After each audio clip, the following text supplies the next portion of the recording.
That's you not just gonna gonna cut it. drink it straight from the... I mean, I could, but then it's gonna be hard to fit down the ice cubes.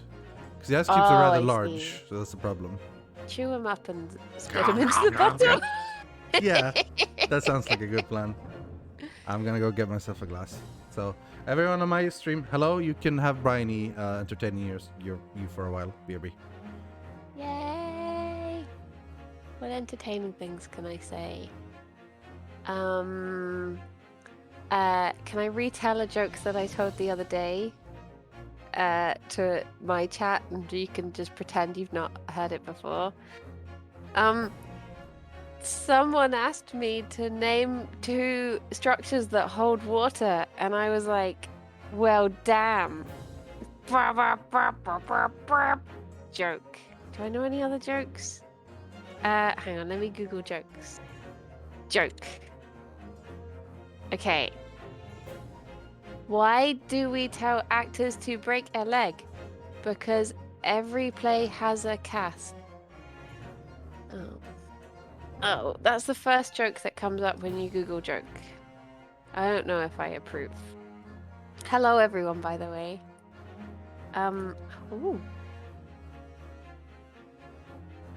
How's everyone doing? How's your day going? Let me give you some big bunnies. There's a Jerry. There's a Jerry boy. A little Jerry boy in the corner. AMA, if Rythian was a bunny, what bunny would he be? He would be a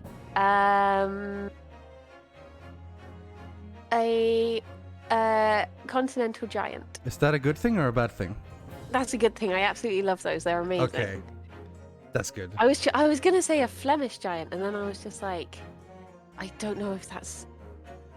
I don't actually know where Flemier is. Flemish is Belgian.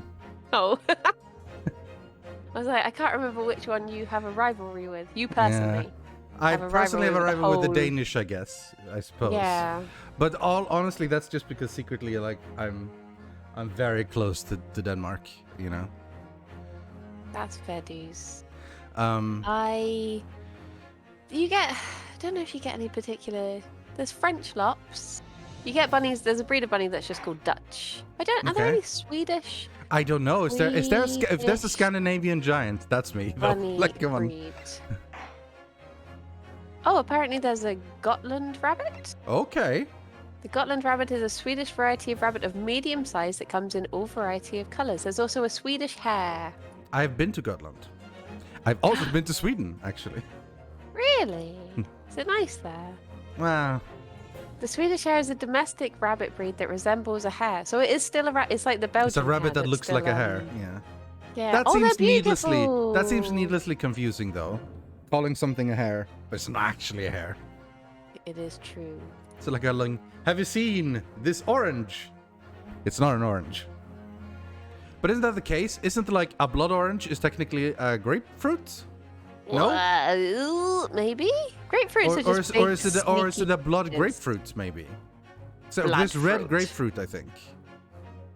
I like grapefruit. They're so bitter. I know you hate them. for the first time the other day, Yeah. and I did the cartoon thing of Yeah. dipping my spoon in and squirting myself in the face, and I was like, well, I've done it now. Yeah. Well, I mean, that's just one of the checklists, you know. I wonder what I'm gonna show you a picture of a continental giant because I absolutely love them. We used to have one in particular that came into work. There you go. I sent you a picture. They are beautiful. Oh, those are massive ears. They have such lovely big ears. They're like, one of their ears is like the length of my hand. They're so cute. That one looks like it's still a baby, but they're gorgeous. I mean, all bunnies are cute. I'm very biased. It's unlikely you're gonna say like, "Oh, bunny, that's not that nice looking." That's kind of I'm not keen on this bunny. I feel like you're gonna be pretty straightforward in that you like them all, honestly. Me too. Oh, I have a cup of tea. Thank you, Aw. Alex.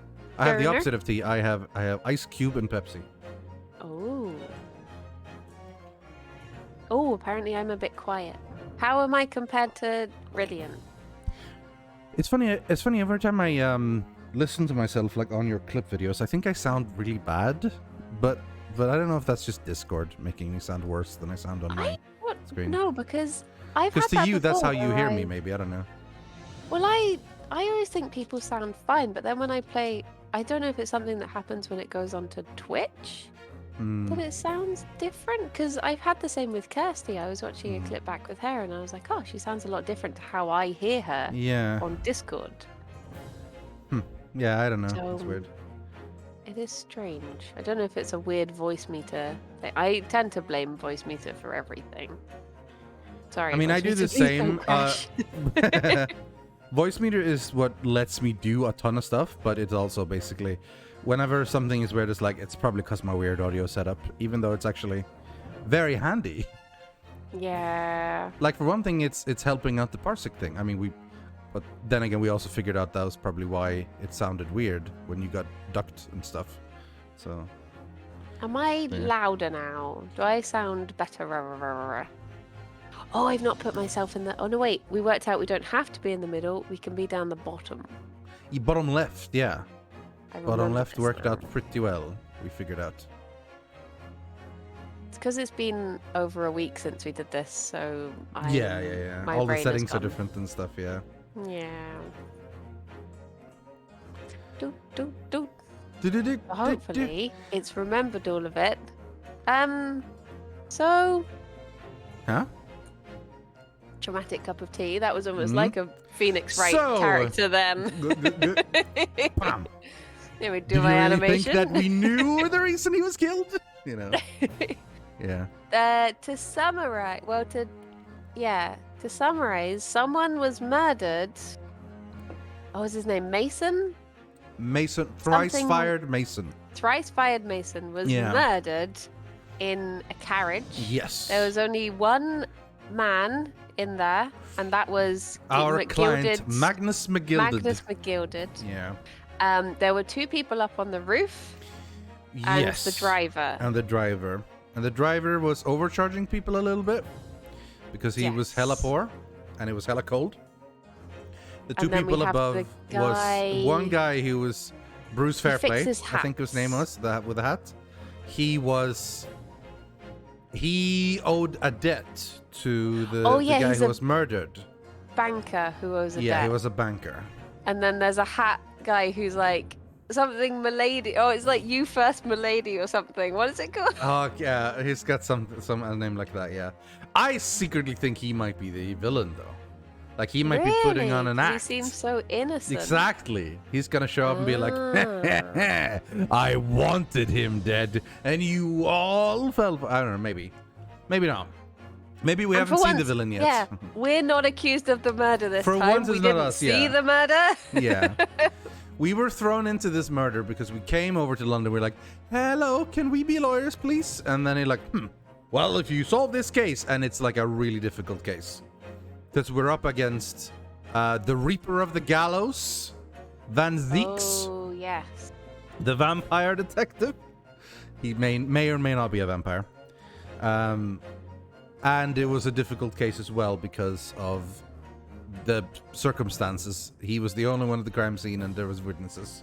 So, Lady First. That was his name, yeah. Lady First. First Lady? But I'm pretty sure he isn't a lady, though. I'm pretty sure it's a male character. Yeah, I think his first name is like Lay. Yeah. And then D first. First. Yeah. Right. Are we good to go? Let's see what we can get. Continue. Yes. The runaway room. And you'll be in control of this one because it's courtroom, which means I can drink my tea. Indeed. And I'm going to have to pause every now and then to drink my Pepsi. What the witnesses really saw. Right, we just went into this. Like we've had a whole shift, and we were like, "This is a good place to pause." Let me fill up my glass of Pepsi, and then let's go.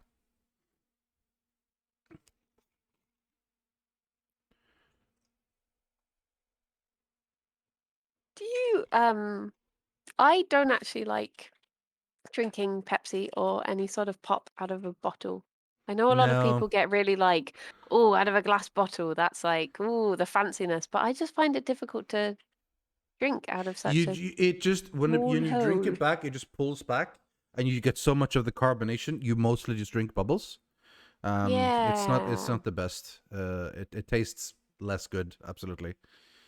Um, but sometimes if you drink softly enough from a small enough canister, like a 33 centiliter bottle or a can, sorry, or a 25 centiliter bottle, like I said, and you just drink it softly, it could be nice. Then it could be nice, but I mean, in a glass, ideally with some ice cubes or at least something to calm it down, cool it down. You know, that's the best way. Yeah. We was talking with this with Nelsie, and he was like, "I don't like drinking cold Diet Coke." I'm like, what?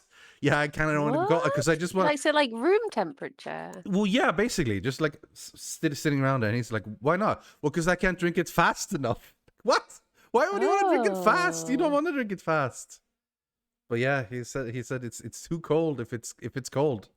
That's such Him a saying weird the thing. same. That's strange. For That's me, it's very all about strange. it Yeah. being like refreshing and cold. Yeah, that's what I was saying. I want it to be as much carbon as possible and as cold as possible because I want that sharpness, that like cold, like that wakes up your throat and mouth, you know, like it's and really refreshes you. I don't want it to be like I want it to feel different than drinking water, you know? I want it to be Yeah. very cold. So I drink water ice cold. Yeah, I mean, Well, no, that's the that best would way to just be drink ice. water too. Like the colder the water is, the better it usually tastes. Ideally. Yeah. Although it also helps to have like a good quality water. You can drink tap water in the UK, right? Yeah. Yeah. I mean, Or do it's you? probably I not. guess the question is, do you drink tap water in the UK? I do. We Okay, do yeah. have like a filter thing, like See, a that's what Brita I was filter or thinking of. whatever, When I but we lived, don't use it. I want to say out in the country, but it's not really out in the country, but like sort of further out, not really in the city. Our tap water was great, and we usually just like filled up like bottles of water and put it in the fridge and just drank that all the time. Yeah. Here in the smack dab in the middle of Malmo, not so much. It's okay to drink usually. It can depend on time of day when it's good and when it isn't good, but it doesn't taste as good. I want to get myself like a filter thing just to make it taste a little bit nicer. Yeah, it's weird how much it can change. Just like, Yeah. because when I moved from Hertfordshire to Kent, I really didn't like Kent water. I'm guessing Yeah. just because it was different, it wasn't what I was used to. Maybe.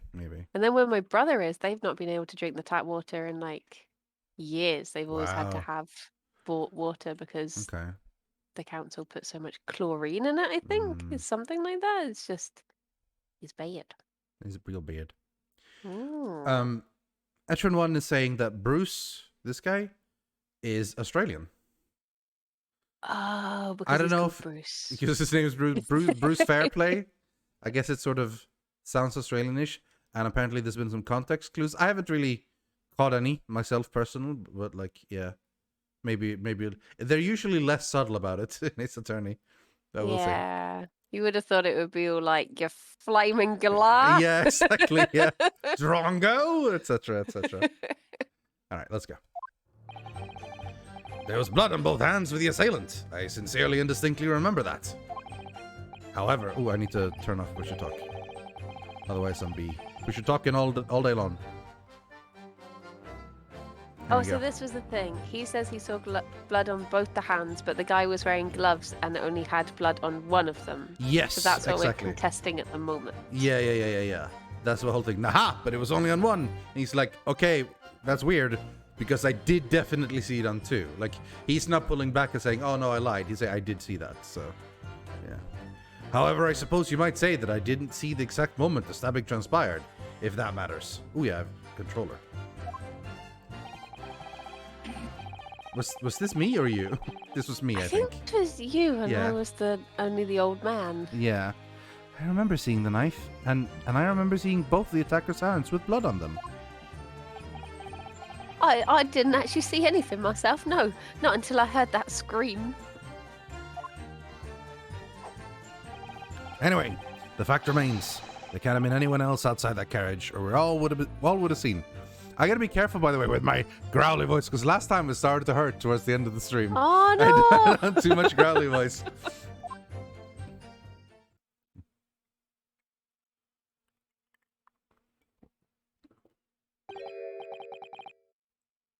Well, lo and behold. In truth or fact, not one of you was witness to the crucial moment the crime was perpetrated. I apologize, my lord, but honestly, there was no one else inside the carriage, and the man's hands were covered in blood. That much incriminating evidence is tantamount to saying we saw the man do it. Oh man, he's really trying to bend that thing apart. That's really not what testimony is about. Let us examine the interior of the omnibus once more. Oh yeah, that's what they called it, an omnibus. Yeah. Omnibus. The victim's fresh blood is clearly visible on the seat, corroborating the witness's account. Yeah, but didn't one of them say he was being stabbed on the ground? Yeah. In other words, there is no substantial nor significant change in the facts of the case. Very well. Your cross-examination, please, counsel. Yes, my lord. If you had to guess right now who done it, who would you say?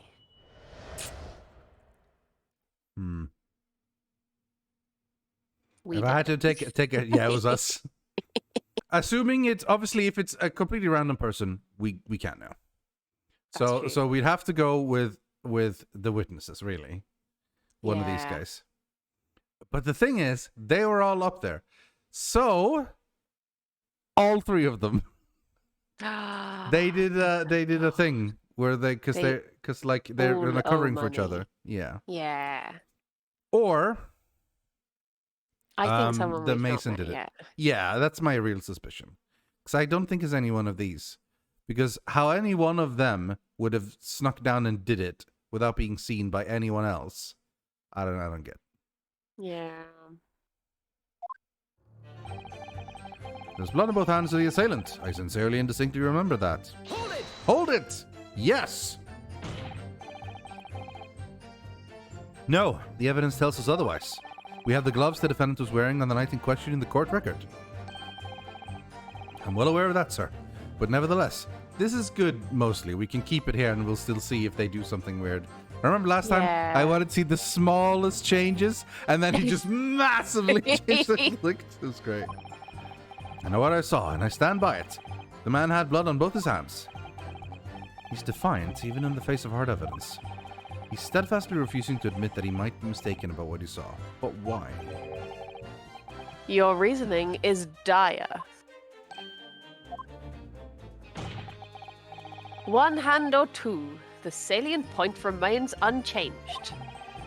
Minutes after the grim crime, the victim's blood dripped guiltily from the accused fingers. It dripped guiltily.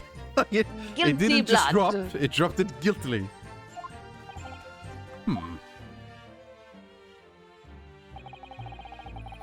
Or I suppose you might say I didn't see the exact moment the stabbing transpired. Hold it! If that matters. I think it matters.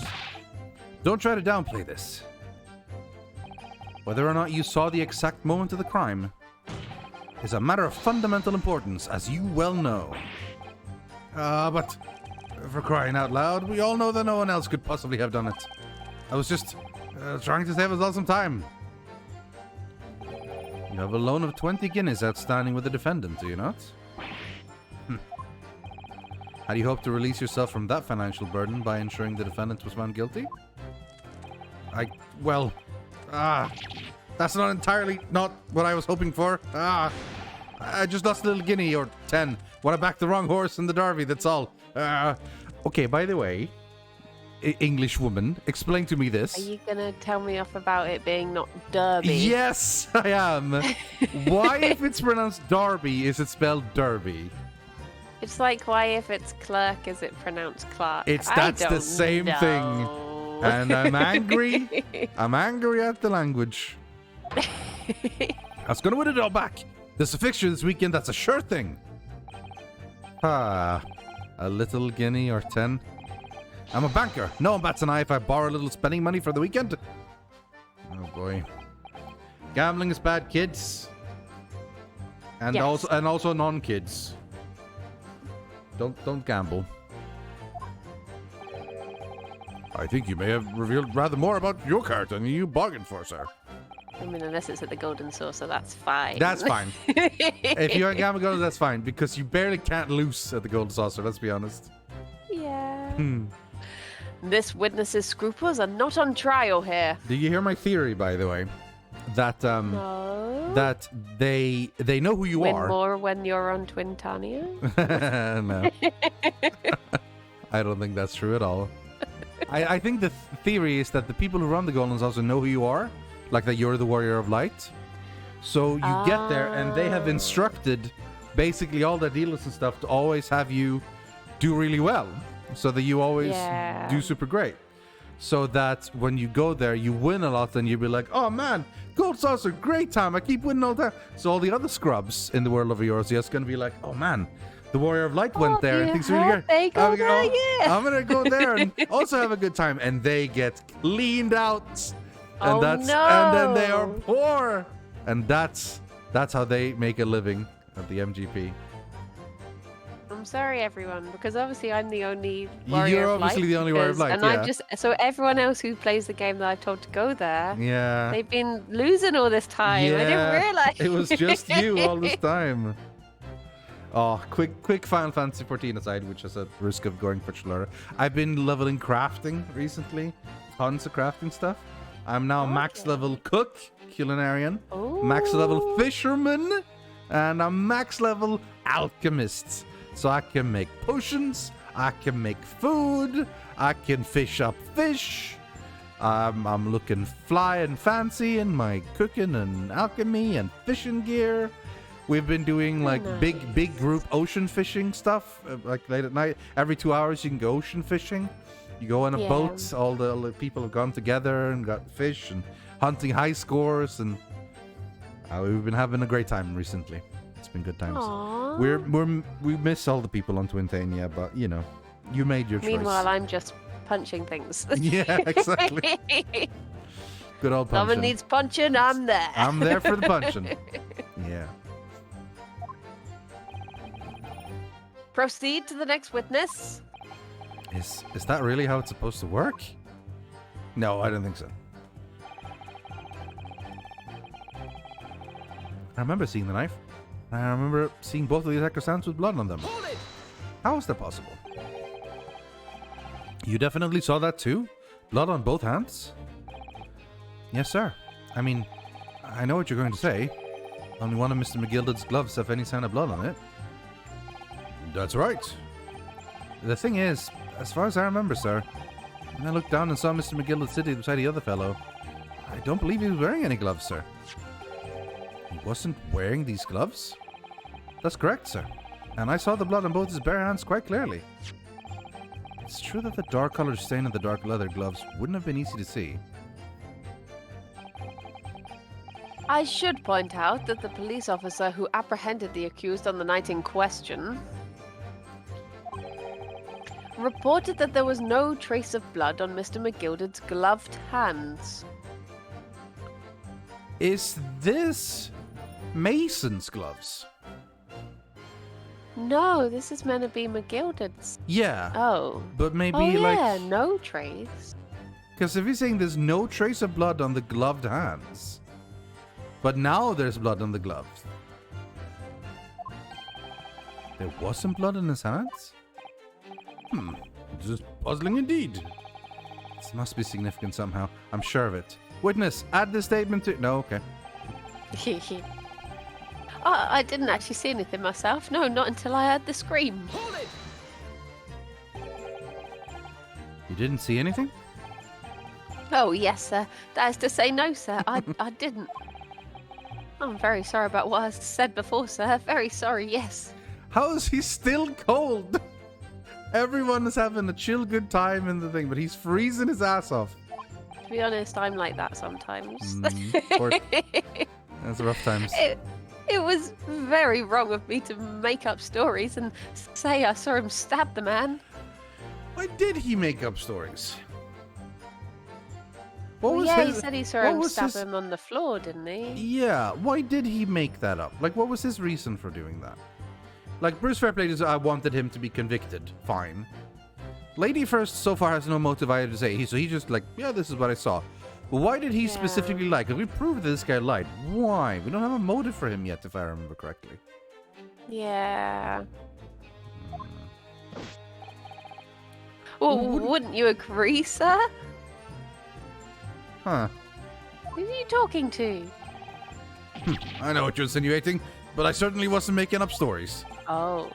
Still, to say you saw nothing isn't right either, is it? No, sir. I saw nothing at all. Mr. Beppo, you were driving your horses. At the very least, you must have enjoyed a good view of London streets, no?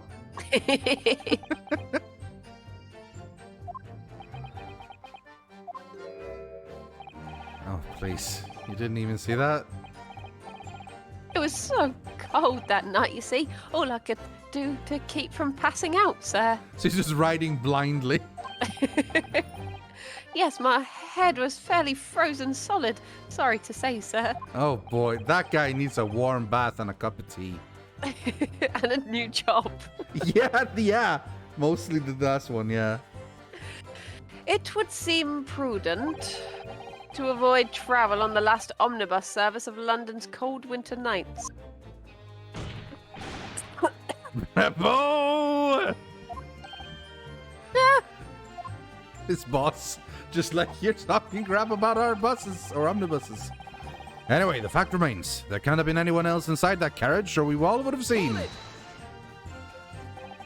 And everything you saw of the incident was through the skylight of the roof of the omnibus? That's right. It was fiercely cold that night, but the glass wasn't frosted over. Oh yes, I remember I was shivering, it was so bitter. Which rather begs the question of why the pair of you were sitting on the roof deck in the first place. Yeah, there were room inside. There's room for 4 people inside. Why were they sitting there? Especially, I've it's been not thinking like about they that. could be watching the view at night. Like, Yeah, what are exactly. they seeing? Yeah, they wouldn't be there just for the view. That, you know. I mean, unless that's true. Like, literally, like, oh, we were there for the view, but I don't think that's... It's so back cold, in those you know? days, nothing would have really been lit up anyway to be able to see it. And it's just London, you know. It's a shithole anyway. No, I mean, it's like, it's probably just... They live here, right? Like, they would have seen it enough. It's not like they're tourists who are here to want to see it, you know? Well, I don't know about this young fellow, but I couldn't enter the Okay. Oh, why not? It was locked from the inside. I tried knocking, but no one opened the door. Huh. Okay. It was locked. That's right. And it's a public bus service, for pity's sakes. That's not what I call fair play. What I call fair play is my last name, because that's my name, Bruce Fairplay. Yes, I had exactly the same experience. I tried knocking, but the gent inside just gestured at me to clear off. So I had no choice but to climb up to the roof deck and look down longingly into the warm cabin below. Well, I can assure you I wasn't just looking down. I was glaring long and hard. And that's precisely why I can tell you with absolute confidence that if there was anyone else at all in that cabin, I would have noticed. Unequivocal, I would say. I'm not sure about these 2 witnesses. Could they really have seen everything inside the cabin through the skylights? I feel like maybe they have an angle where they can't see everything. Yeah. Because they're sitting in one angle, they will only see one half of the thing.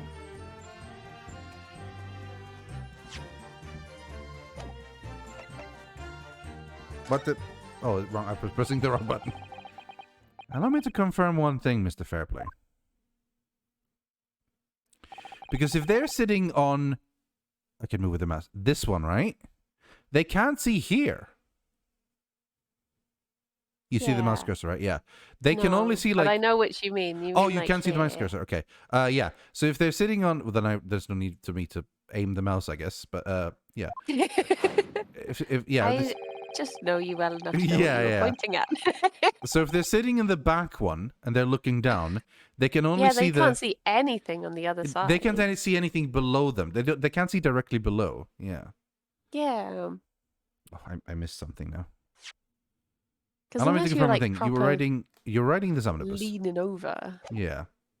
And witness the events in the cabin through the skylight in the floor of the upper deck. Is that right? That's right. Yes. In that case, There is a portion of the cabin interior that would have been out of sight from you. What? By golly, really? By golly. Obviously, at this stage, we can't say for sure. But the possibility cannot be denied that at the time of the incident, there could have been another passenger in the enclosed cabin of the omnibus. Objection! Objection! Enough hypothetical meandering, my Nipponese friend. The prosecution demands that you substantiate your claims. After all, the scene of the crime is here, in the flesh. The big wooden flesh. Very well, I will uphold the prosecution's demand. You will identify the area on this cross-sectional plan of the omnibus. Where exactly in the omnibus were you suggesting that this potential extra passenger could have been situated? Wait, so was he sitting here? I think they were sat... Here. Yeah, they were sat there. Yeah, and then in that case- down and opposite. In that case, so it it'd could have be been there. here, yeah. Take that! Both rows of seats on the roof face in the direction of travel, whereas the seats in the enclosed cabin face each other, which means the visible part of the cabin, which passengers on the roof deck can see through the skylight, is as if I've drawn here. Ah, It's very good at drawing. yeah. He should be a drawer instead of a lawyer. Oh, that almost rhymes. A Drawer. rural drawer. The rural drawer lawyer. Yeah. That's right, my lord. As you can see, the seat opposite the one which the victim and his attacker were sitting is obscured from view. In other words, if someone had been sitting on that seat, it's quite possible that these witnesses would have been completely unaware of it. Garg! Yeah. Objection! It's quite possible some phantom was sitting there. His point is so stylish. It's not a very strong point. Yeah, he doesn't do It's just- aha. it's He's just like like a thing. flashy. Yeah, it's more like a position to stand rather than a like aha point. Disclaimer, this is not the views of this stream, this is in the game. You Nipponese have a forbidding habit of obscuring the truth with ambiguity. Again, not our views. Not our views. We will officially make it clear that we have no problem with Nipponese, I guess. Yeah. I wonder if he has. What's the reason he doesn't like, Japanese people? I mean, he's British. When have British people ever needed a reason to judge anyone else? It's because he's British. But then again, his name is Van Seeks. That's not super British either, so. Don't question it. It's like when you show people who are in like Britain first, their family history and the fact that there's no such thing as being like actually English, and they're just like, it doesn't matter. You're like, okay. I concur with the prosecution's rejoinder. In a British court of law, evidence is paramount. I cannot entertain this conjecture, counsel. That is, unless you're able to put a name to this mysterious passenger to whom you allude. Can you, Mr. Naruhodo? I honestly don't know. Who could it have been? Who could have been in the other seat, which was out of sight from the witnesses on the roof deck? I mean, I don't think we have any idea. This must be entirely someone we don't know. Like, Someone we've like not met. unless it's Mason.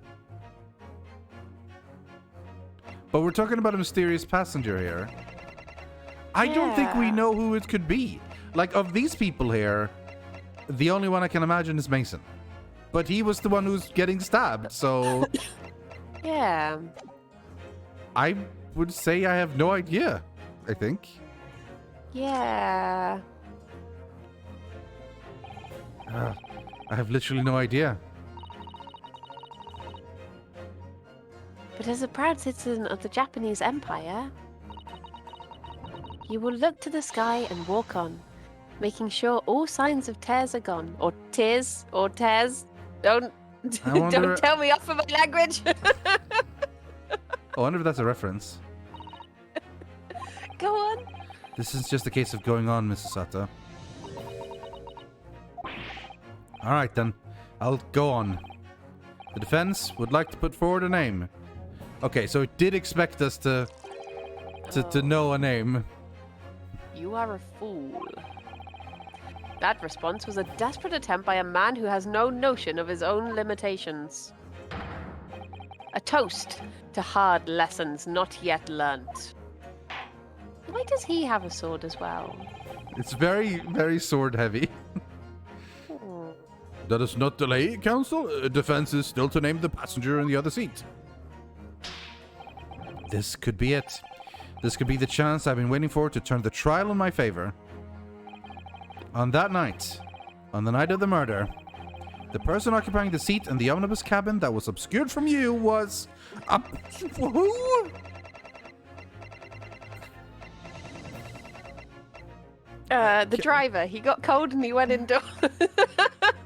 Jeez. Well, we know it's not those end three. It's not these three. It's not Susato.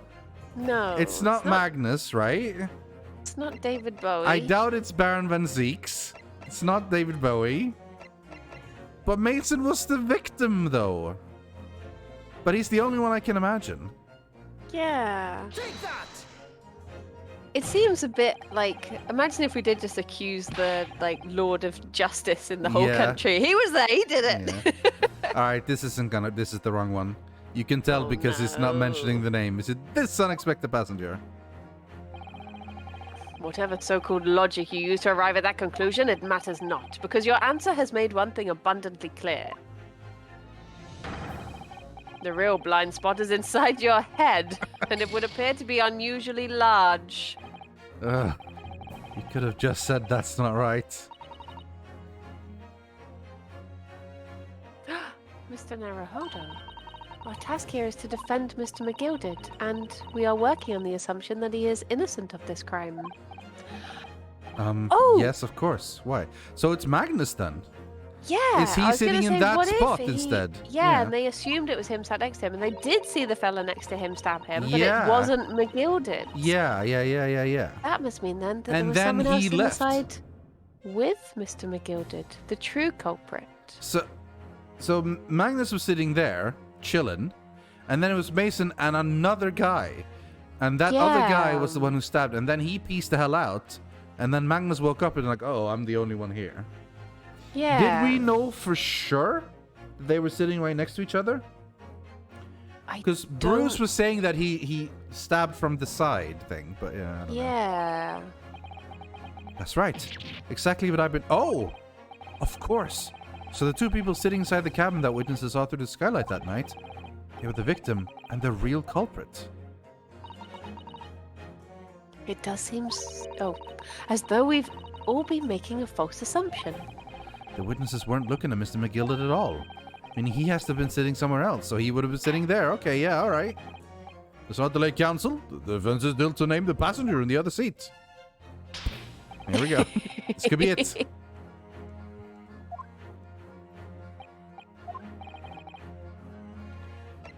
Yeah, because it can't have been anyone else, which means the only person we knew who was in that, aside from Mason, who we presented, Mr. McGilded.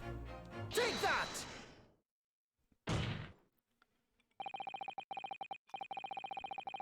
The passenger in the enclosed cabin that the witnesses on the roof deck failed to see has to have been Mr. Magnus McGilded. Mr. McGilded? What are you talking about, counsel? That's the name of the defendant. It is indeed. It is the name of the defendant. Oh my god! He throws us into the fire! If I desecrate this chamber by smashing my hallowed chalice, do forgive the discourtesy. Okay. That's like the third one he smashed now, I think, as well. Yeah, and this time he threw it into the fire.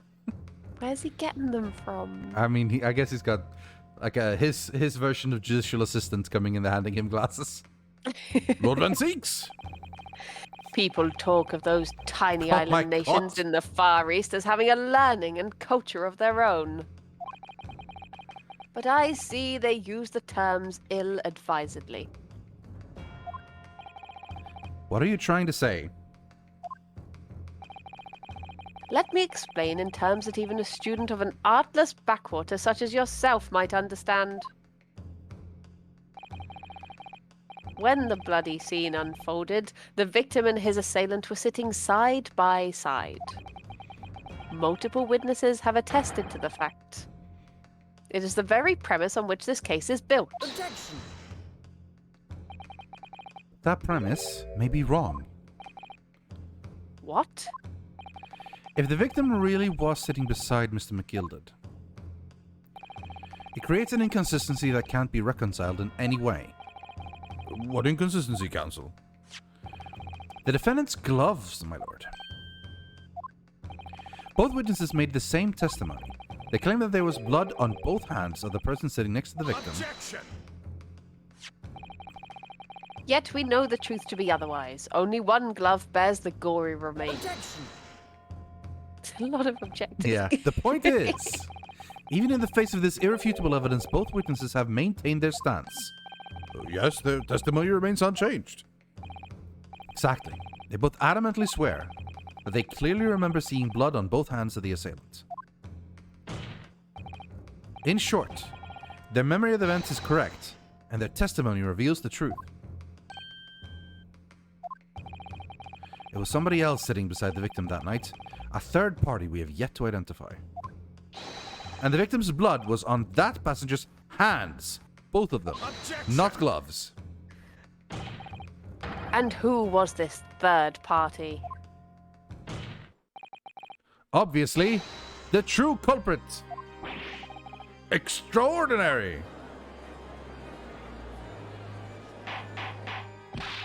Order! Order! Order! I love that. What exactly are you postulating? Objection! The defense's postulation is just that, nothing more than conjecture.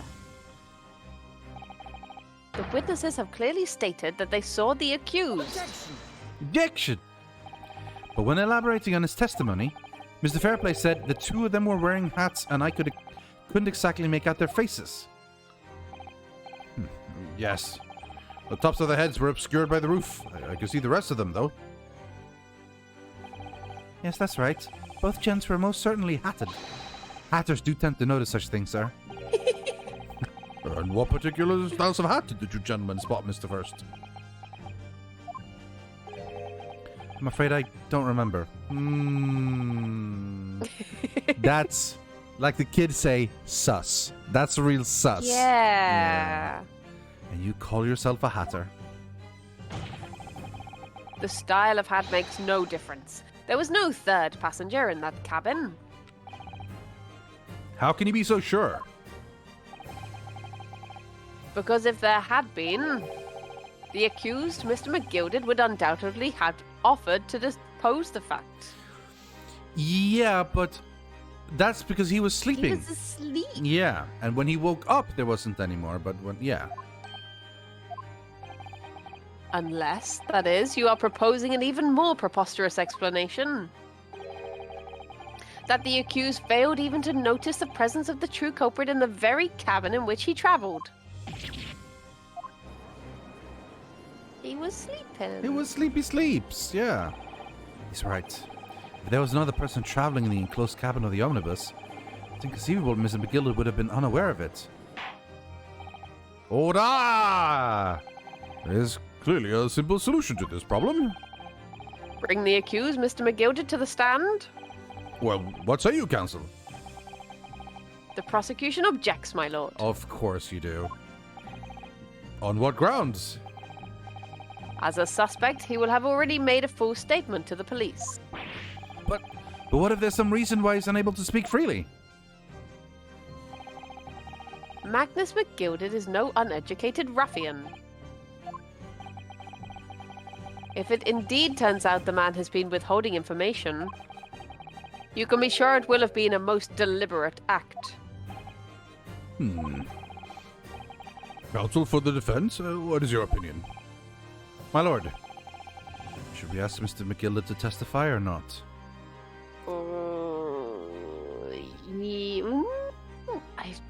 This feels like a trap. Yeah. I feel like Van he Seeks has would led us have into a said trap. Something, yeah.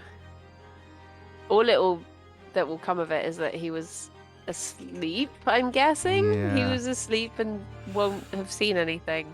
However, the job of a lawyer isn't necessarily to free your client or whatever. It's to get the truth. That's And it's true, a to be lesson thorough. I have learned through many Phoenix Wright games that has been repeated. That is the job of the defense attorney and the prosecutor together to work to find out the ultimate truth and Yeah, reveal we've the sworn fact. an oath. Probably. Probably. So in that case, I would like to see his testimony because everything he reveals cannot, even if it turns out bad for us or bad for him, Yeah. it will be the truth, right? And we can at least ask him which seat he was sat on. Yeah, exactly. Which could do with being cleared up. Yeah. So we need to hear what he has to say in order to find out the truth. Raising his hand. The defense would like to call Mr. McGilden to the stand. In that case, I would like to hear the opinion of the jury. Oh, yes, I need a little time to consider this. If you ask me, I think we should hear what Mr. McGilded has to say. Get the man out there, I say. It would be utterly illogical to hear his testimony. You have the perfect voice for her, absolutely. When something needs to get it done. That's how I run things at the guild. Hearing what the patron of my favourite little park has to say? Oh yes, that would be lovely. Yes, the jury says the man must be heard. This guy really wants to be the foreman of the jury. So he's like, Yeah, oh, yeah, I'm in it was charge." Definitely me who did this decision, yes. Very well. The court will hear the defendant's testimony. Bailiff, show the defendant to the stand at once.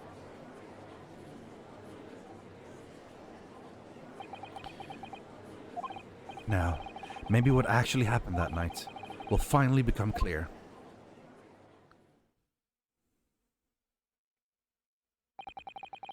Let proceedings be resumed. Mr. McGilded, have you been listening to the discourse of the day? To be sure I have, my lord. There are now two matters on which the court desires to hear from you. The first is whether or not there was a third party with you in the omnibus cabin, as proposed by the defense. The second is that if such a person was indeed present, why did you conceal that fact from the police? Begad, no. 'Tis not my nature to hide anything at all. Just answer the question, please. The truth of the matter is, I've been desperate buzzes all along. Do I tell yous all, or keep my mouth shut? Oh no. Tell us what, Mr. McGilded. The fine fellow representing me is absolutely right. In the carriage on the night with myself and the other man, there was another passenger. It's true? Oh. Aye. And 'twas me who helped the little urchin get away after it all happened. You... What? Oh, no. No, Magnus McGilded. That convenient excuse can't save you now. I'm truly sorry, so I am, Lord Van Six. I'm sure you'll be wanting to know why I said nothing when I was taken in by the police. I do be having a very good reason, I assure you. Which was?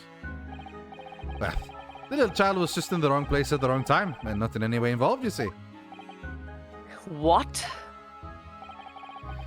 If the police had known the wee one was there, they'd have assumed she'd done it. They'd have hauled her into this air courtroom, just like myself. I was only trying to spare her that. Young hearts and young minds are easily damaged, my lord.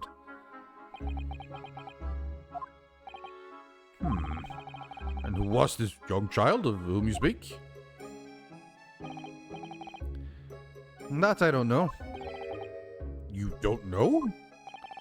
Aye, well, the wee thing just happened to be in the carriage that night. I never saw it before or since. Objection! A woman to a murder? I won't hear it. We have absolutely no reason to believe this man. The prosecution calls for the witness's statement to be disregarded by the court. You know, I wouldn't be surprised if the urchin isn't here in this courtroom as we speak, listening to the proceedings. What? What? What?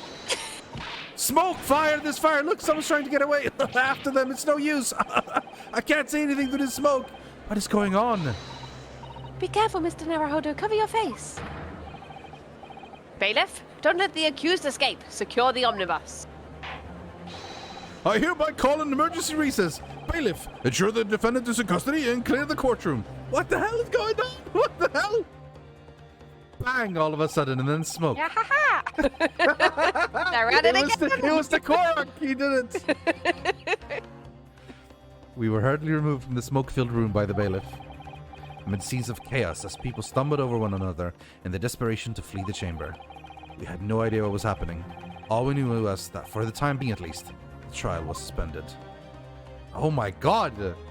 That took me by surprise. So was he saying that There was a the young urchin girl was in there? that was in the cabin, and then he helped her escape before it was time for the trial. And then to the police, they're like, no, it was just me. I was just there alone. Yeah. 18th February, 12:52 p.m. The Old Bailey. Defendant's antechamber. What on earth just happened in there? Mr. Naruhodo, I've managed to find out what happened. Mrs. Sato.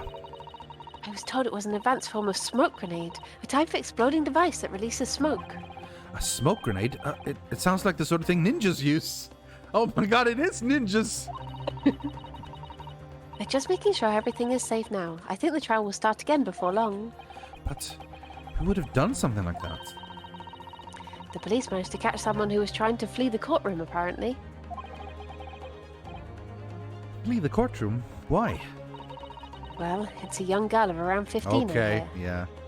yeah. Returning to the scene of the crime. A young girl? Could it be the other passenger that Mr. McGill was just talking about? My thoughts exactly. So he wasn't lying. Oh, what's become Mr. McGilded, actually? So I know a little bit about the characters that are coming up in this game. Not a lot. Yeah. And one of the characters that is coming up is a young girl. So I think it may be her. Okay. I won't spoil anything because it'll be more fun if Is it's she a surprise for you called guys. Stabby McStabberson? Yeah, she's called Stabby the Real Killer McStabberson. What's become Mr. McGilded, actually? There's so many things I need to ask him about, but he's not here. I think he was summoned to the prosecutor's antechamber to answer questions. Along with the young girl. Who is she, I wonder? What was she even doing here at the trial? She's taken a huge risk, and for what possible benefit to herself? There's another matter that's troubling me. What's that? The 20 pence. Yeah, the price. I mean, Beppo just claimed, oh yeah, I just Oh. overcharged. Yeah. But if there now was another passenger, then they didn't overcharge, or she rode for free? Oh, According to the coachman, Mr. Beppo,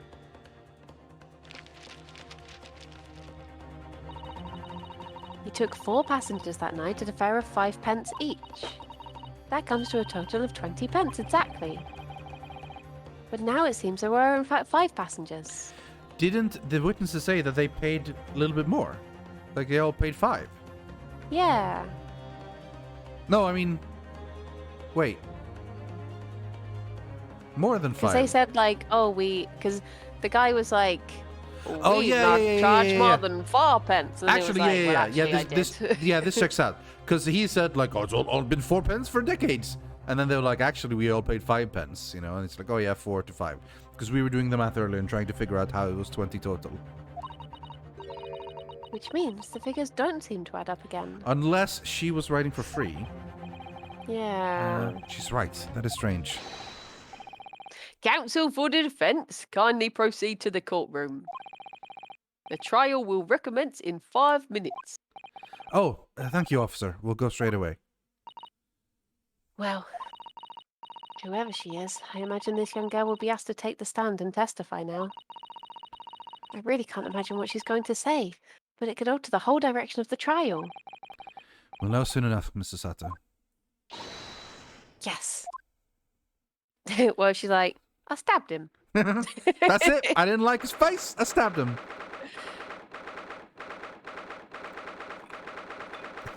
Her name is Re-L Killer. Yeah. Very nice. Talsana, very nice. Other suggestions are Stabitha and Shia did it and Stabthany. All solid choices. Yeah, could all be good. Ida did it. Yeah, that's it as well. Oh, here she is. What the hell? That's the young girl next to Mr. McGilded, look. She must have been the one who caused the disturbance before. Well, after that rather eventful recess, the court will now resume the trial of Mr. Magnus McGilded. Now then, Lord Van Zeeks. My lord? I believe you have established the cause of the smoke which failed proceedings earlier. Seems someone put alcohol in one of the lamps. I don't know who. I don't know who it was, but it caused an awful disturbance. It seems to have been an advanced form of smoke grenade, of the sort typically employed by the army. Good gracious, the army? What in the devil's name? It was an elaborate attempt by a young girl to cloak her escape from the public gallery, but she was caught. And now occupies the stand. Hang on, she looks very similar to a face I've seen before. Oh, yeah? Is it perhaps Pavlova? But she's in another disguise? Yeah. Your name, girl? Are you responsible for the smoke grenade, which induced such pandemonium here in my courtroom? What is the meaning of this deplorable behavior? Ahem. If I may, my lord. Wait. I gotta get the voice right. Yes, Mr. McGilded? I think perhaps I ought to explain here. Why is it that this wee lass here was here in the first place, and why she tried to bolt like that? It's all tied up with the events of that night, so it is. Very well, Mr. McGilded. Give your testimony. You will explain to the court exactly how this young woman is involved in the case.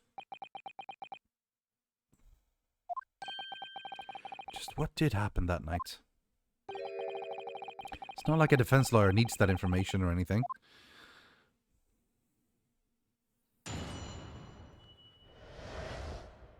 The young girl.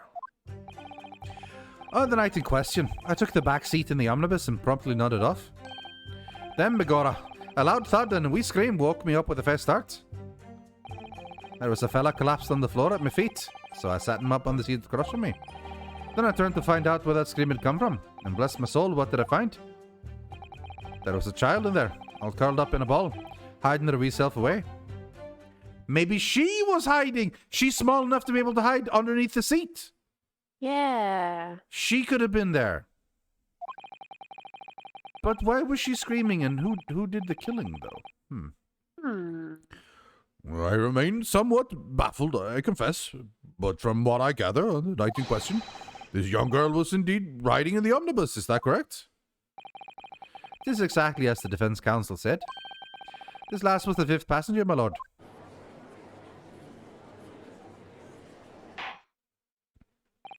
Very well. The defense may now cross-examine the witnesses. Are you ready, counsel? Yes, my lord. Or rather, no. I have no idea where to start. Yeah, totally good. Actually, I'm not at all.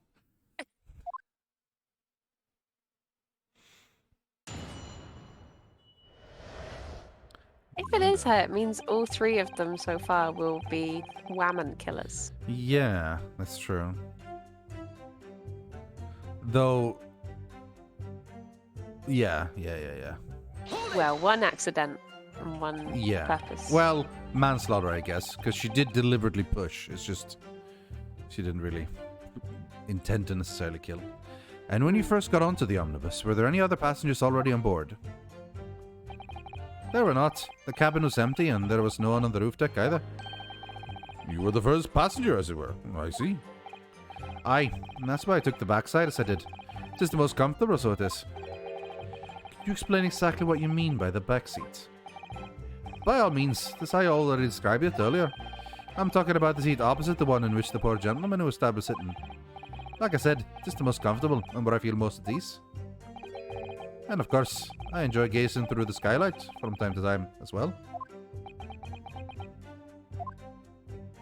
He's awfully quiet so far, no objections or anything. Then we got a loud thud, and a wee scream woke me up with a fair start. Hold it! A loud thud, you say, and a scream. To be fair, having the first 3 as whammon isn't that strange, considering in almost all the other games, the first 9 or something were all men. So I feel like it evens out. Why don't we get to have some of the fun? Well, you do in this game. A lot of whammon killers. Aye, that's right. How can I explain it? It was like the sound of someone falling to the ground. That sort of noise. So you think it was the sound of Mr. Mason falling to the floor, having been stabbed? Well, now. Of, when I first met Gemma, Yeah. I was talking to her, like when I very first knew her, I said, what sort of films are you into? And I remember her just turning to me and be like, my favorite genre of movie is one where women murder men. I was like, okay.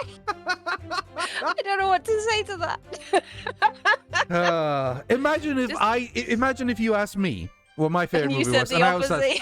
like, I love it when men murder women. That's my favorite thing. I want to see men murdering women all the time. See, I've known to be scared of Gemma for a very long time. Yeah. I mean, I'm terrified of her, and I met her maybe once. Yeah, I it's remember understandable. afterwards we met her, so like, well, so she's drunk, and everyone was like, no, she's just No, like that. that's sober Gemma. Yeah. And like, oh damn, okay.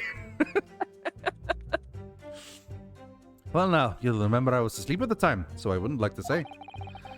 And when the sound woke me and I opened my eyes, there wasn't a soul to be seen in the carriage, but the fella on the floor. You didn't see anyone, but at the same moment, you did hear a scream. Oh, from the seats above you on the roof deck, I presume. You're not above me, no, my lord. That's from inside the cabin. But I wasn't altogether thinking about the scream. No, I was too stunned by the desperate sight before my eyes. There was a fella collapsed on the floor at my feet, so I sat him up on the seat across from me. Why would you do that first? Before even looking at the source of the scream? Yeah. Isn't that a little bit I mean, weird? I guess... You wake up and by someone screaming to the left of you, and then instead of looking there, there's someone in front of me, I'm going to lean down and help them up. I guess to be rather than fair, looking? you're probably like, if it's a noise that starts you awake, you're probably not aware which direction it is, just the general sound, and then you'd look down and see like, oh, is this guy okay? Yeah. You sat him up? The victim, you mean? That I did, on the seat across from me, as I said. I could plainly see the poor devil who was already gone. And you wouldn't leave a dead man just lying on the floor now, would you? Well, actually, kind of I would. Because otherwise... I mean, what's the point? He's dead anyway. Like, why just leave him there? It's common courtesy, so it is. I find that a little hard to believe. Ara, Lord Van Seeks. Ara? What the hell? Now, why would that be? You wake to find a man lying dead at your feet in a carriage. Any normal person would hail the cabman. Anyway, upstanding member of the London Society, that is. Well, now, as you know, I'm in something of a special line of business. The business of lending money at exorbitant rates of interest? Unfortunately, my lord, not everyone is thankful for the help I offer them, and some would even see me dead. So I do try, where at all possible, to avoid getting myself in a tangle with trouble. Are you suggesting you were just going to leave the man there? Heavens alive, no. I was always intending to report it, so I was. Only, I had a mind to find out the whys and the wherefores first. The whys and the wherefores? Right, you are. There were some details I wanted to understand before anyone else got to meddling. That wee scream I heard, for example. Wouldn't your good self do just the same? Yes. The scream he says he heard at the same time as the thud of the victim collapsing. Then I turned to find out where the scream had come from. And bless my soul, what did I find? I found this woman. I'm afraid I don't understand. I'm sure you told the court that there was no one else in the carriage except yourself and the victim. So I did, sir, so I did. As far as I could see, that is. What do you mean by that? Well, now, this is a queer thing. The wee scream I heard as I woke up, it came from, I feel like it's the vulgar expression, under my backside. So she was in the seat. She was in the seat, yeah. How did she... Oh, I guess there were little peepholes, weren't there? Yeah. Good gracious. Under your backside? And when I lifted the seat on which I'd been sitting, I found there was a wee cubbyhole there for storage. Mr. Naruhodo, we can examine the omnibus ourselves, remember? And we have seen it already. Yes, of course. The whole bus was submitted as evidence.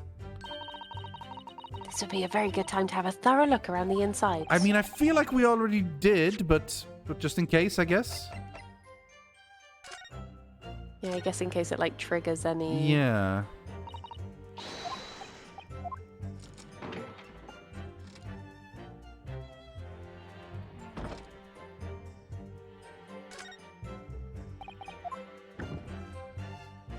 Yeah. I mean, we've already checked this, I think. But there was stuff in here before. Yeah. Yeah, exactly. I feel like there was something in there before. Something doesn't seem right here, but I can't put my finger on what it is. Wasn't there... Because you can't open here. I definitely remember seeing stuff in here before. Yeah, because they were all like, oh, this must be where they keep all the maintenance stuff for the omnibus.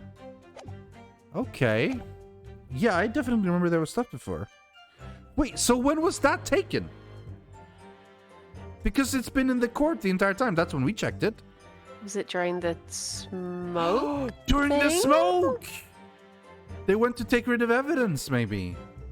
Yeah. Aha! And that's when I found her. But hold on a minute. Did they take the stuff to free the place up so now it looks like there's space? But before there wasn't space because it was full of stuff? Don't know. Because before there was stuff in. And I was like, okay, well, if there's things in there, that might be a lot harder to fit. But now, there's no stuff in, so now people can fit there. The only time where it could have been changed would have been during the smoke bomb.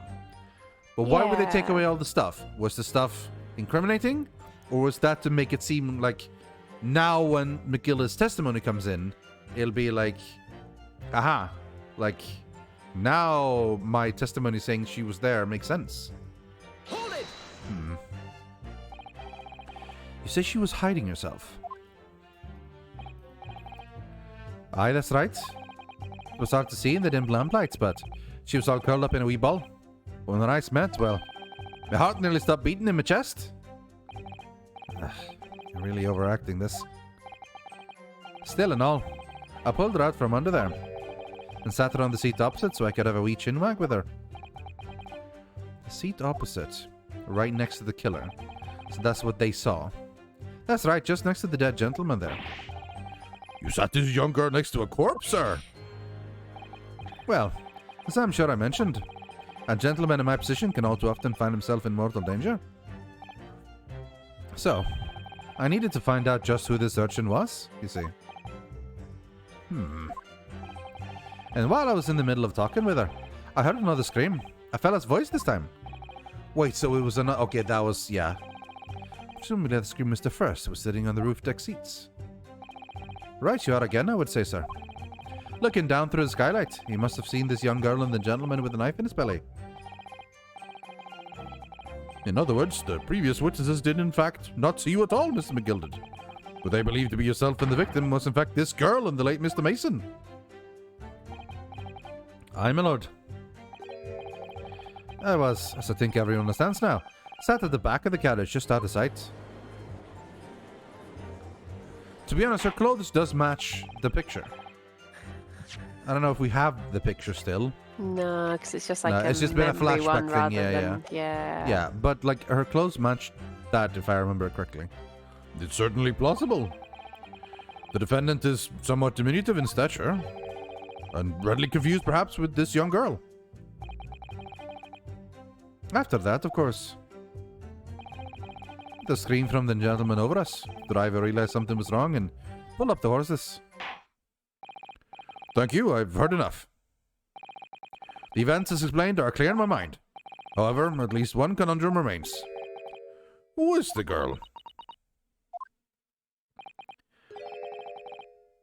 Oh, Lestrade. Straight out of Sherlock Holmes, that one. Lestrade is like the police inspector. Oh yeah, I was thinking, why Yeah. does that sound familiar? Yeah. Her name is Gina Lestrade, my lord. By the way, this was not the character I was thinking of. She's an entirely different one. Oh. She's a chancer, runs across amongst large crowds, relieving people of their purses. Ah, pickpocket. Is that called chancer? Is that a thing? I've never heard that term before. Yeah. Sounds cool. That sounds cool. Way cooler than a pickpocket. A chancer. That's cool. What's commonly called a pickpocket. What? This girl here? A petty thief? More like a pretty thief. Yeah, yes, quite beautiful, though quite young. Order! Is this true, Miss Lestrade? Miss Lestrade, you will answer the question. Bloomin' heck! She just shot a smoke bomb against the judge. How dare you? What is the meaning of this? She's trying to run the girl, she's gone. Open your eyes. Oh. I'm over here. Good gracious, how? What was the point in that little sidestep? I know what you lot are thinking. Grown-ups are all the same. This dirty little dipper, you say, slipped up and got caught on the job. She got herself backed into a corner, so she knifed the gent. Go on, that's what's in your heads, ain't it? No, not at all. This is a court of law. We're here to determine the truth, not cast... No!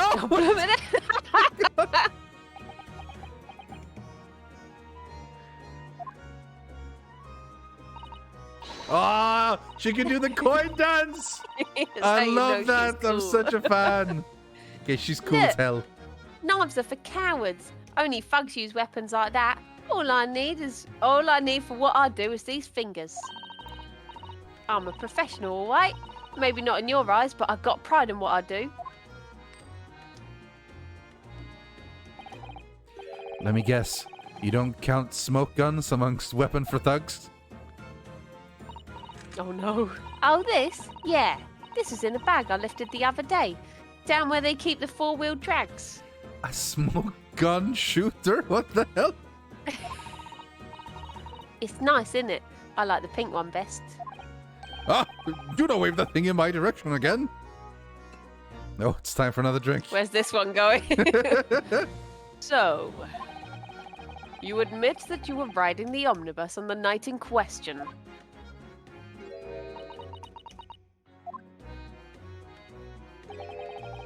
It's alright, lass. You can tell him the truth now. All right, yeah. It's just like the Irishman said. The court accepts this girl, Miss Gina Lestrade, as a valid and significant witness in this case. Accordingly, young lady, we will now hear your testimony, if you please. You will tell the court exactly what happened in the omnibus on the night in question. All right, if I have to.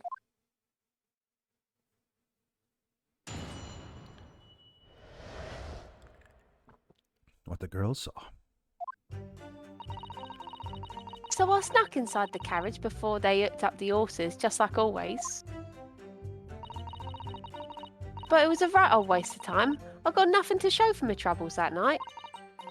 I tell you, you can't see a blind thing in that hiding place. It's pitch in there. Then how did you see the killing take place? Don't know. Then, after a while, I hear this loud bang. Nearly jumped out my skin, I did, and the scream just came out. Okay, so she just screamed from the bang. Alright. It's because of that this swell found me. He did help me get away, mind. That's nice. That doesn't really help us at the moment. Yes, he let you go. I fail to understand why you would let this street urchin go, Mr. McGilded. Oh, 'tis simplicity itself, my lord. You see, she couldn't possibly have killed the other passenger. I knew that for a fact. How? As I'm sure I said before, sir.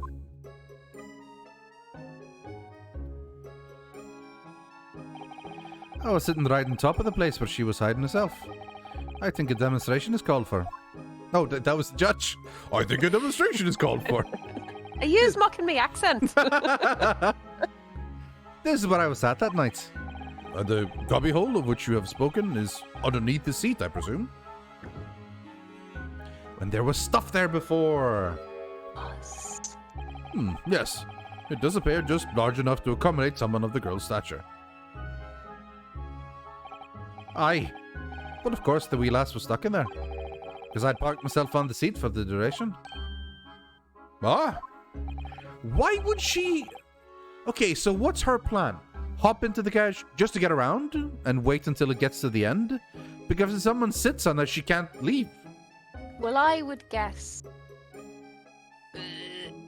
that she hides in there, and then if someone falls asleep on the opposite side, she nicks their wallet. But maybe? she can't get out of there if someone sits on top of her. Yeah. Maybe That it's seems just very to get risky. from one side of Yeah. London to the other for free or something. Yeah. So you see, that's why I let the last bolt. I knew that if the police found her there, they'd automatically assume she'd done it. But I couldn't live myself if a young life was ruined with all the time I knew she was innocent.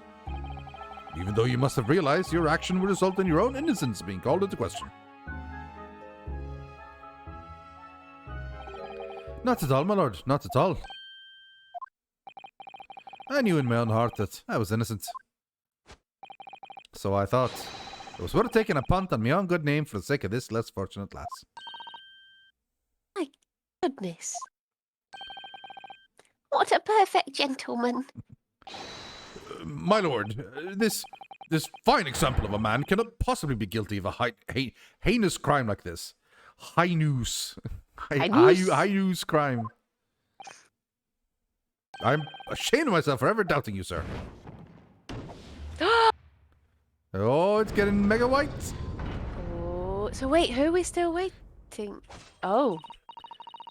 With calm, calculated reasoning, one arrives clearly at the truth every time. All right. If he gets off now, I'm still not happy with this. Yeah, because we don't actually know who did the murder. Who did the killer, yeah. That's the thing. The goal here isn't necessarily like, hey, protect him. It's to find the truth. The saints alive! All 6 members of the jury consensual in their leaning to a verdict of not guilty. Is the chance the trial might end now? I guess it'll be Van Ziek's turn for whatever it's called, execution summation execution. Oh yeah. Must mean what? That we're victorious. We've won? Are you sure? Objection! Oh, here he goes. What the hell? What the hell? What? He's just up with his leg. If the sight of my iron-heeled Wellington offends, pray, do forgive the discourtesy.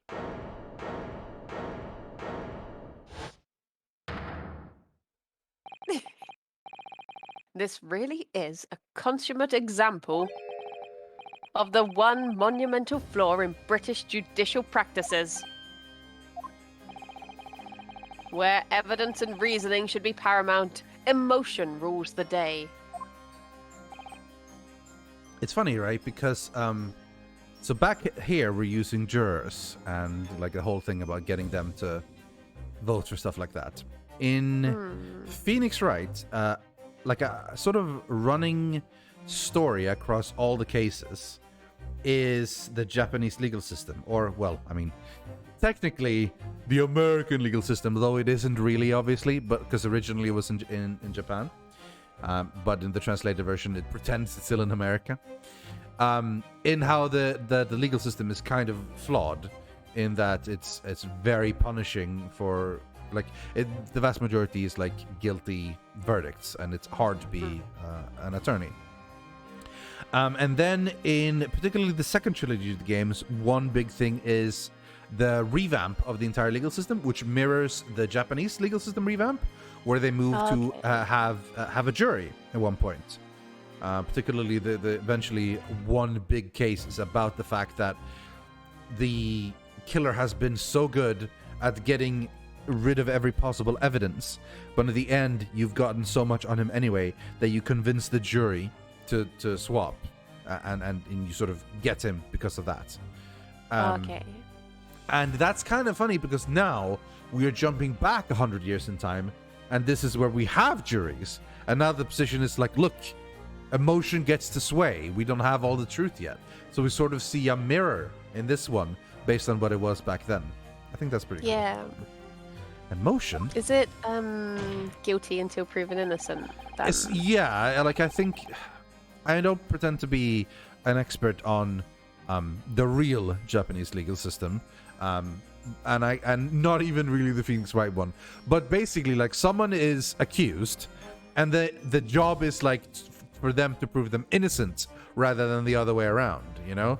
And in fact, because it's a video game, it's not enough to prove them innocent. You also have to prove another person guilty in the very same trial. If anything, we're even better than real lawyers, because we do both. We do both.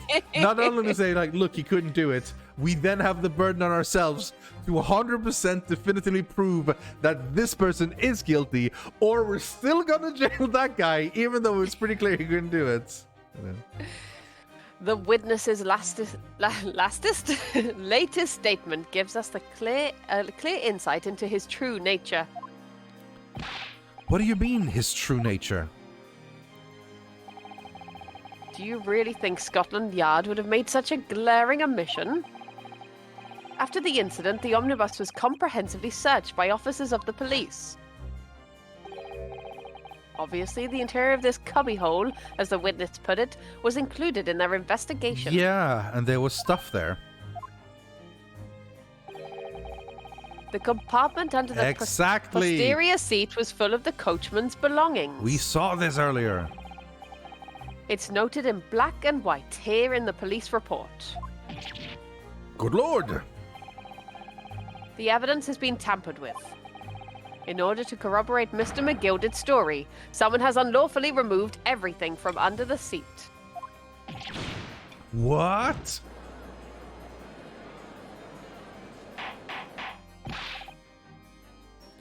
Order! Order! How could such a devious contrivance possibly have been effected, Counsel? Naturally, we must acknowledge the deficiencies of the constabulary in allowing this to have happened. However, I assure you, when the omnibus was wheeled into this courtroom this morning, the compartment under the seat was not empty. Well, my Nipponese friend. Me? We're friends? We're friends, yay! When the carriage was submitted as evidence, doubtless you examined it in fine detail, yes, as would any self-respecting practitioner of the law. We did. Pray, return to... No. Pray, what sense. did you find the condition of the underseat compartment to be? Oh, to be sure. The young gentleman will be able to clear this up in a jiffy. Sorry? Go ahead. You tell the court now, fella. How this is all an elaborate excuse by the desperate Lord Van Zeeks? Uh-oh. Is this like a test now? Are we going to reveal the truth even though it looks worse for us? Because right now we have everything on our side. We have all the jury saying it's ours. We have a perfectly reasonable explanation. Why it wasn't Mr. McGill did. It's everything. Do we do this for truth? Because we know it wasn't the case. Well, counsel, do you have something to say on this matter? How am I supposed to answer? What can I say about the state of that little compartment under the seat in the omnibus? It wasn't empty. I really don't know if giving this answer is helping my case. Helping my cause as a counsel for the defense. As far as I remember, at least. When I first examined the compartment, fairly certain there were a number of articles inside it, yes. Are you sure, counsel? I'd be whist. What? I'm sorry, what? I'd be whist. What are you saying now, you daft doll? I thought you were on my side here. Oh, he's turning evil. Oh, he angry. I'm on the side of truth, my friend, not on the side of you. That, and I think Vantique sort of fancies us a bit now. So. What game are you playing? Please, if we're shipping anyone, we're shipping Susato and Naruhodo. Come on, like nothing else. That's the only Objection. Oh, yeah, well, how dare you? Overruled. Overruled. Your task is to defend the man in the stand. Why would you say something to compromise his position? Because it's the truth.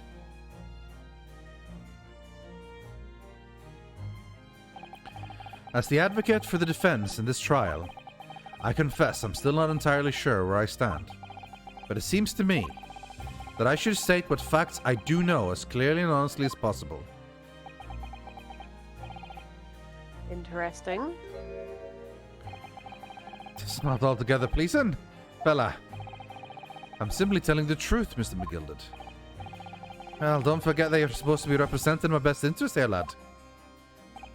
Now then. A fella's memory is a curious thing, and not altogether reliable. No, the court must consider the facts. That there cubbyhole under the seat is as empty as the devil's heart it is. Do you think perhaps it would be in your best interest now to admit that you might have been mistaken? Why? Why do I feel like something's not right here? I should like the jury to weigh in on this matter, I think. Oh no.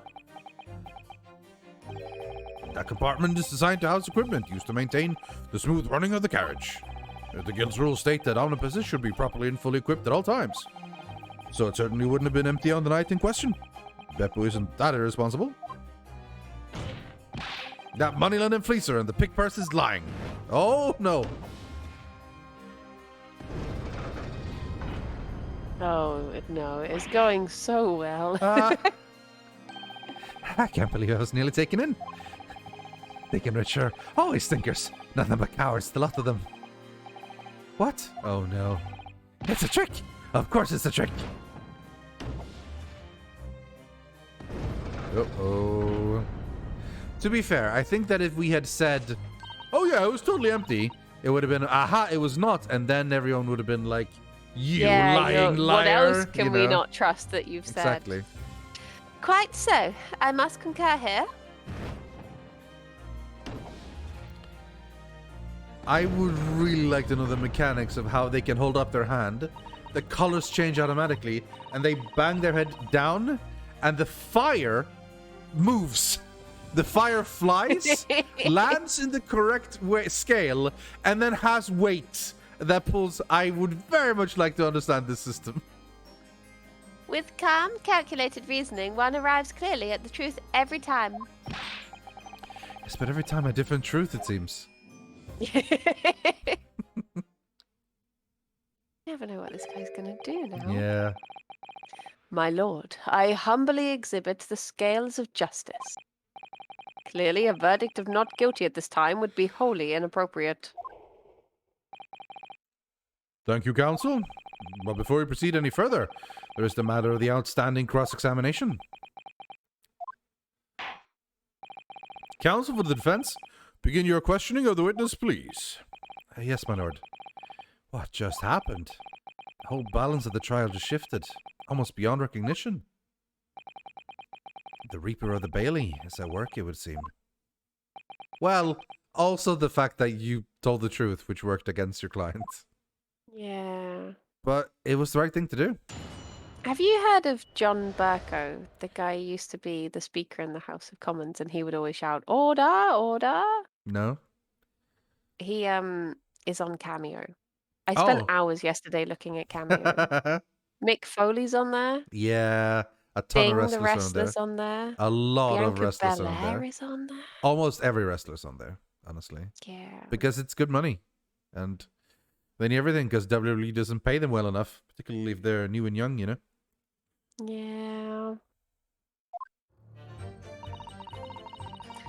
So I snuck inside the carriage before they hooked up the horses, just like always. Hold it! So, you were already in the omnibus before it even set off on its run. Well, yeah. I mean, what's the point of spending a joey to make a few bob, eh? That's a rum idea, innit? I'm gonna need a translation, please. What's Spending the a point joey. of I mean, spending money, obviously, but yeah. money? But what specifically when- is a joey? I guess it's just Never a heard of pound, a joey pence. before. Yeah. Yeah, bob is That was also money. like a Make a few yeah. bob, right? Spending. Yeah. What's the point of spending money to make money? And rum is slang for dumb, right? You know, it rhymes with dumb. Cockney, like Cockney rhyming slang. slang. Yeah. Yeah. Spending a joey to make a few bob. Is a joey 5 pence? I guess so, because it was 5 pence to go there.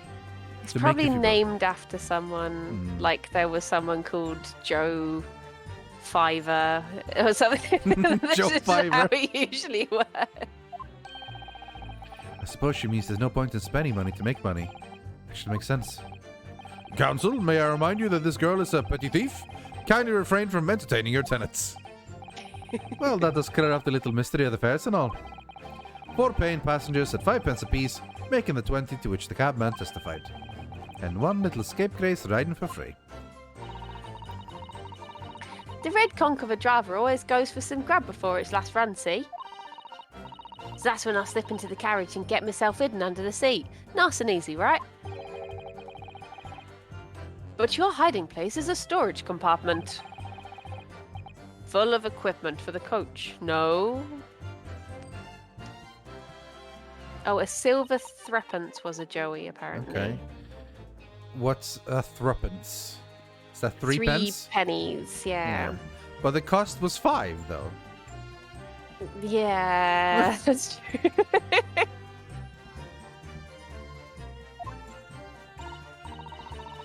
Yeah, there's brushes and buckets and whatnot in there, sure. I always chuckle that out and cram it in a corner somewhere. No one ever seems to bother much. And yet, according to the report filed by the police officer who first arrived at the scene, the compartment was full of such paraphernalia. Well, I don't know nothing about that. Like I said, I moved all that stuff out of the way so I could hide under the seat. That's all I can tell you. But we saw it as well. Seems we've reached the end of that line of inquiry. Continue. But it was a right old waste of time. I got nothing to show for my troubles that night. Hold it! Hold it! A waste of time? Why is that? Well, most nights I'm on my own in the God permit at least some... Wait, in the The God, God permit at permit. least some of the time. I In don't the know. God permit. In the... I don't know what that means. I'm assuming she means I'm on my own in the seat or something. So, like, I have no problem. Like, no one will sit on the top so I can leave when I want or whatever. God Yeah. permit. I beg your pardon? Did you say God permit? Oh, yeah. Well, that's what my kind call it. You say the omnibus, I suppose. Oh, okay. God permit is the name for the carriage. The point is, any normal run, the carriage ain't got no one in it for a while. That's a double negative. And that's when you come out of your hiding place and get away? That's it. Only that night. This cove was sat in my seat from the start. And he didn't budge the whole way, did he? Not 1 inch. I was totally stuck. Do you mean to tell us that you were present in the carriage for the duration? You were under the seat the entire time while events unfolded in the enclosed cabin? Yeah. Right, mister? To be sure. I was as shocked as anyone. You don't expect to lift the cushion you've been sitting on and find a child now, do you? So this Mr. Strad couldn't possibly be the culprit then. I tell you can't see a blind thing in that hiding place. There's pitch in there. Hold it! So you couldn't see out into the cabin at all? Not a jot. Most days I push the cushions up with my head and look out the crack. I see. Then I can have a butcher's at who I'm gonna fiddle. I know this one! Okay. A butcher's hook is Cockney rhyming slang for a look. Yeah. Cockney rhyming slang is great. Few Cockney rhyming slang ones I know. I know pins is legs. Why is it legs? Because it's pins and pegs, which rhymes with legs. Yes, pin pegs. Okay. Legs. Yeah. So the idea of Cockney rhyming slang, as far as I've understood, is that you have a double word that rhymes with something, such as bubble bath for laugh, which doesn't really rhyme. Bath and laugh, two different words. Dog but anyway, and bone is phone. Yeah. Apples and pears is stairs. Exactly. So then you only say the first word, which is what really confuses you. Going up the apples, like, I'm sorry, what? And it's like, Bitch. I'm going up the apples and pears, going up the stairs. And, are you having a bubble? Like, are you having a bubble bath? Are you having a laugh? It's like, it's needlessly confusing is what it is. Well, apparently that was the point of it, I Yeah. think. To confuse the police Yeah. when they were saying things to each other. Yeah. I thought you were a pickpocket, not a butcher. I mean, I can have a look. The seat I get under ain't as plush as the other one, see? I have heard someone mention Cockney rhyming slang in regards to this game, and a very, very weird one is coming up. We'll see when we notice if it's coming up or not. So most of the time, the passengers plant themselves opposite. But for some reason that night, this here Irishman spent the whole journey right over me head. The seat I get under isn't as plush as the other one, but he said it's the most comfortable one. I think he meant because it's facing forward. Maybe That him was saying, my "Oh, I sat there understanding of because it. it's maybe." But I remember him saying that it was the most comfortable one. I think maybe like the reason he did sit there was specifically so he wouldn't be seen. At this point on, I'm starting to think Mr. McGilda did it. Honestly, Oh no. that's not good for us. And for that reason, you weren't able to push the cushion up to peek out to see. Yeah, because if he said I was sitting there because it was comfortable, and now she's saying, "Oh, the one I'm sitting in isn't as comfortable." So, yeah. So I think that he did sit specifically there, but I think the reason it's the most comfortable is false. I don't think it is the most comfortable. So he had another reason for sitting there. Truth is, I ain't too happy in small dark places. Feels too much like being thrown in the clink. But it's the only place I hide in them carriages, so it's Hobson's choice. Hobson's choice? I mean, it's like picking between two bad things, I guess. Like plague or cholera or whatever.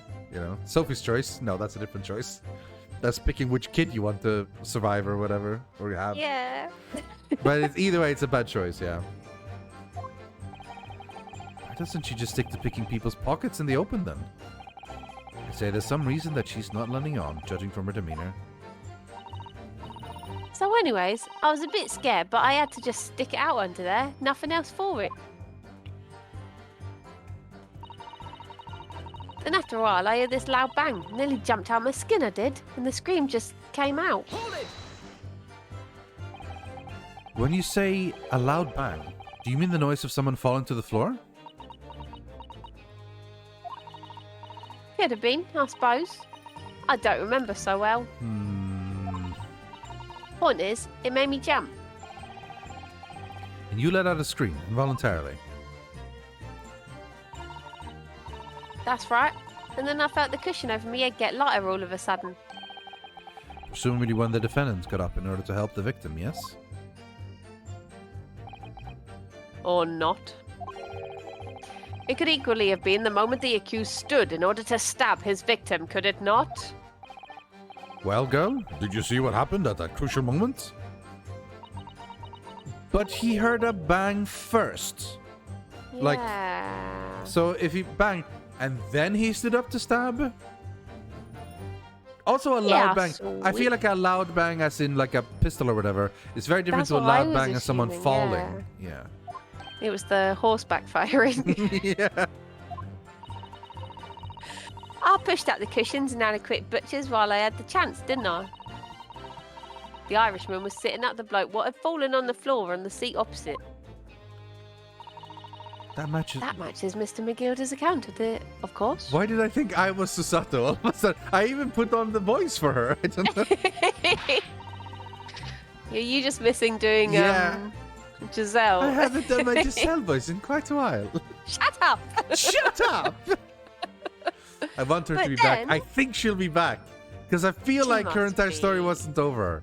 I want her to be Yeah, back. and she was coming back to England anyway. Yeah, so I yeah, guess yeah. She's here. Yeah. The fella suddenly turns around and looks right at me. I sunk back down again, but it was too late by then. I never should have risked looking. It's because of that this swell found me. He did help me get away, mind. Okay. Hold it!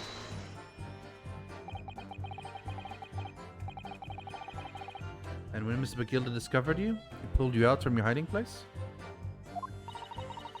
I was scared stiff, I was. He dragged me out and sat me down on the seat and all. Next to the victim, Mr. Mason. Yeah, the bloke's had a knife in his guts. He was still bleeding. Then the carriage lurched a bit and he ended up falling onto me. And that's when you got blood on your hands? Oh, how awful. Both my hands got Yeah. covered in blood. It made me feel sick as a dog. Both her hands covered in blood. That must be where the rooftop passenger saw. After that, I believe you talked with Mr. McGilda for a while, is that correct? He asked me for some stuff. Wanted to know my name and what I was up to and that. Do you think that conversation is where Mr. McGilda basically told her, alright, here's the deal. I need you to be sort of an alibi for me, but don't worry, I'm not gonna get you caught for the murder or anything, but I need you to be there to put doubt on me, etc., so that I have a reason. So stick around, do this, and also in the courtroom, you're gonna have to go steal the stuff from the thing. Maybe he planned it there, because I'm starting to get real sus of McGilda now. Maybe. Then I heard something from up above. Someone screamed. Yes, Mr. First on the roof deck, one would presume. Well, I didn't want no one seeing my face, so I didn't look up. Then the horses were drawn up smartish, and this here Irishman says to me, "Get back under the seat. I'll see that you can get away later."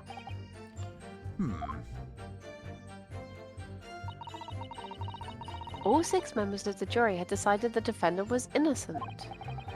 One brief shining moment, yes. It's clear that they are all still very unsure. If we could just find some conclusive piece of evidence among this new testimony, I'm sure we would clinch the verdict we want. Yes, I think you're right. I have this niggling feeling. Something's bothering me, but I just can't quite put my finger on it. Okay. I'm actually not having a great idea exactly what it is. No.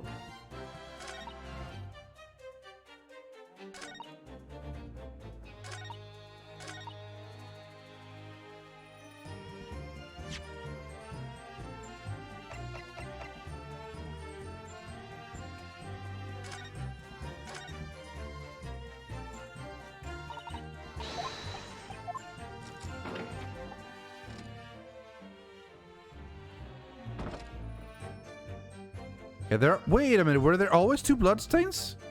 Yeah. Okay. That's blood, isn't it? Is something wrong? Oh, it's just, well, this bloodstain's so obvious, that's all. I don't think that was there before. Oh. And yet Van Zieks has made no mention of it. Also because I can't skip this text, which I could skip the other text. We haven't seen this discussion before. Why do I have such a bad feeling about it? This is new. Also, it's fresh. A lot. And, Yeah. yeah. The entire thing has been meddled with during the smoke bomb. See, this is soaked in, you know? This is new. This is 100% new. At the same time, they emptied here. Not fall on the floor?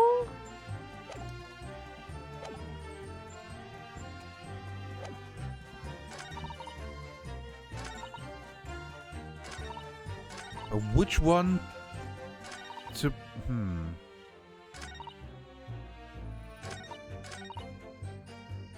can't see a blind thing. It's a pitch in there. Because I also feel like if he got stabbed in the front and then he fell onto the floor, for the blood to get on the floor, he must have fallen forwards. Yeah. And then he wouldn't be sat how he was in the picture. Well, in the picture, it's after McGilded has propped him up again. But there's not much that's come out in that picture, is there? No. Okay, so first of all, the statement we have to press on or whatever is not this one, because yeah, that's fine. I don't think it's this one either. You got nothing to show. That's fine. You hear the loud bang, nearly jumped out, scream just came out. I think that's probably fine. And oh, he helped me get out. So it's this one, I think there'd be something. You can't see a thing. But to be honest, I kind of agree. Yeah.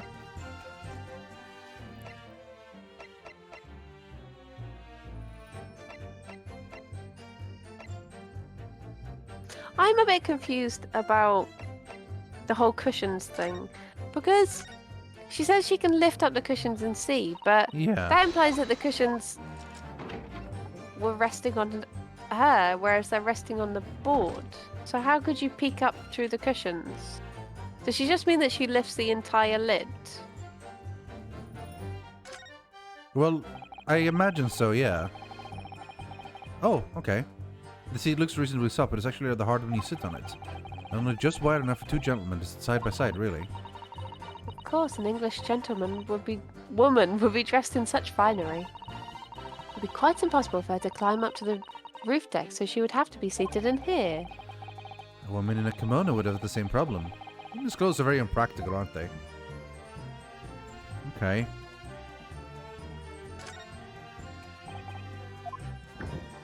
I guess that's what she means when she pushes with her head. It pushes Yeah, up she this looks thing. up through the little Yeah. crack rather than the actual cushions. But she is right, though. Also, very weirdly here, when I move my stick up and down, it moves left and right. And when I move it left and right, it moves up and down. That's very strange. Yeah, there is... I can't see how you would see out of here. Once this is down, it very much is. I gotta say, I'm not really sure where to go here. What's the percent? I mean, I can take a guess, but I feel like we shouldn't take a guess. Was there blood on the ground the first time? Because I missed it, if there was. This seemed new to me entirely. I mean, it does look very different. Yeah. Because this blood is soaked in. Let's do this. Because this blood is soaked in, right? You know? Yeah.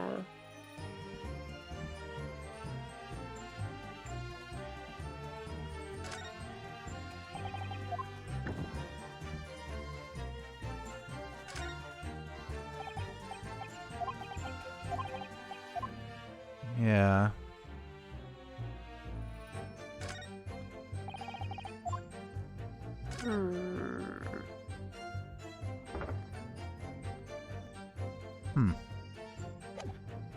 Well, we're gonna have to do something.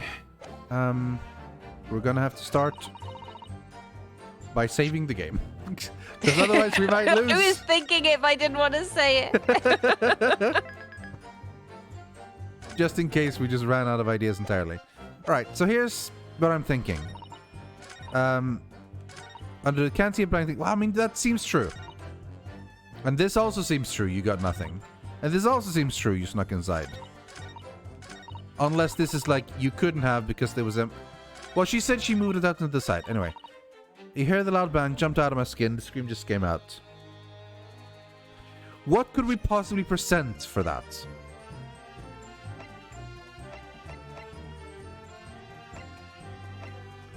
Can you have a look at the picture of the guy again?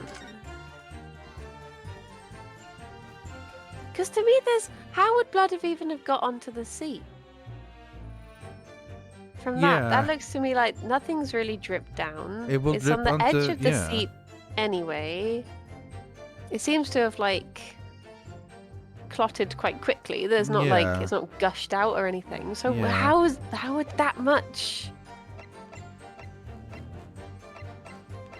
I feel like we have to present the omnibus, but I don't know which one. Yeah. But I don't think it's the first 3. Like, the only statement that seems half interesting is the bang, but I don't know what to present. We're gonna have to take some shots in the dark, I think. Yeah. If the bang is meant to be from him falling on the floor, I don't think he fell on the floor. I think it's something else. I agree. I think the bang must be from maybe someone slamming the door as they ran away. Maybe. Or something. I don't know. Okay, let's try presenting the omnibus here. We'll see what happens. Oh, the music didn't stop. Oh. Oh. Does he mean to nod?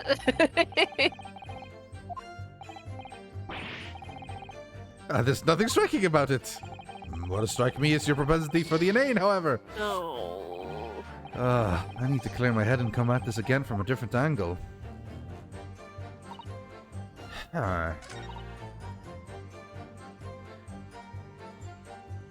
Yeah, we pressed every statement. I mean, I'm fairly sure at least. Hold it! Let's see if we any new... Yeah, no, this is scared stiff, blah, blah, blah.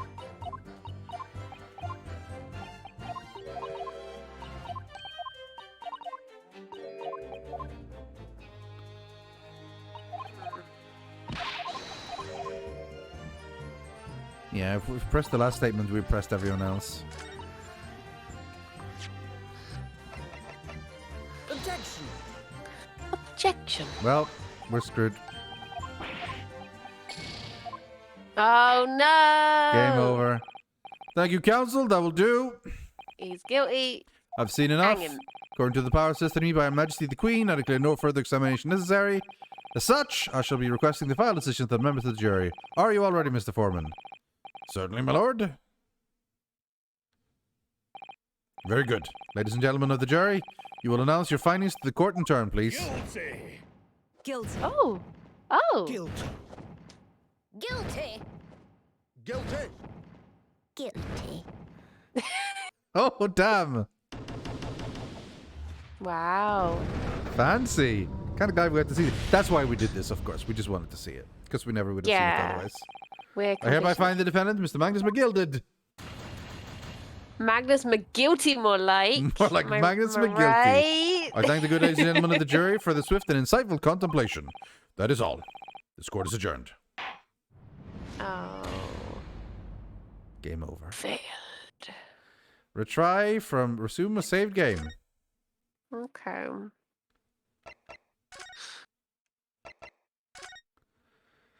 Okay. Boop, boop, boop. So what the hell is it that we have to present then? I am So at a which loss. ones have we tried so far? I mean, we only presented the omnibus on this and this. What else do we have? We're not going to present the armband. Cause of death, stabbers. Examine maybe some more? No, that's about it. This is the photograph. But she doesn't talk about where she was sitting or thing. Something about the gloves? We've seen the gloves before.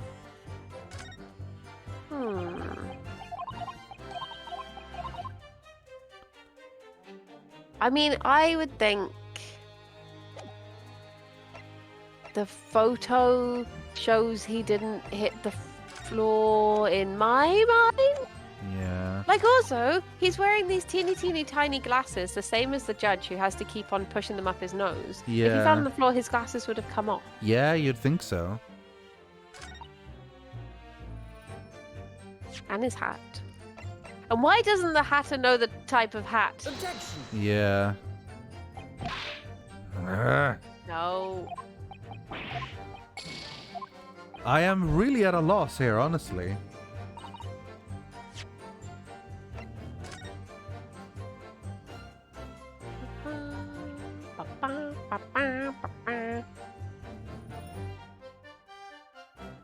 I...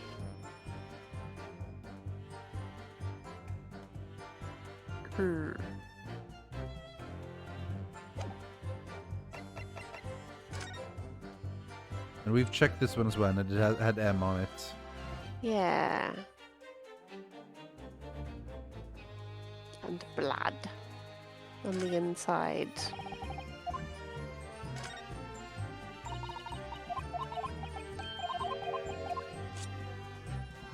Yeah.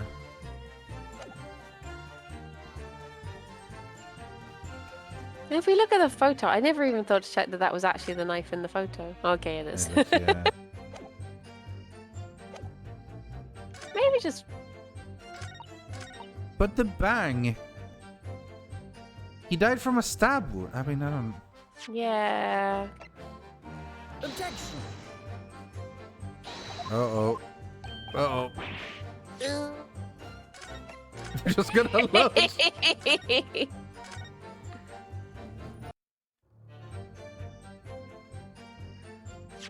Well, it doesn't matter, Spaceship Rat. Like, yes, I mean, internal hemorrhaging, of course, sure. But, I mean, he got stabbed. There's nothing we have to present that on, you know? Yeah.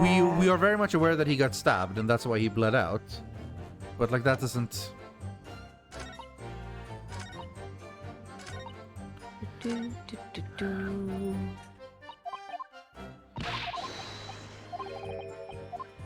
Something's bothering. Yeah, but what?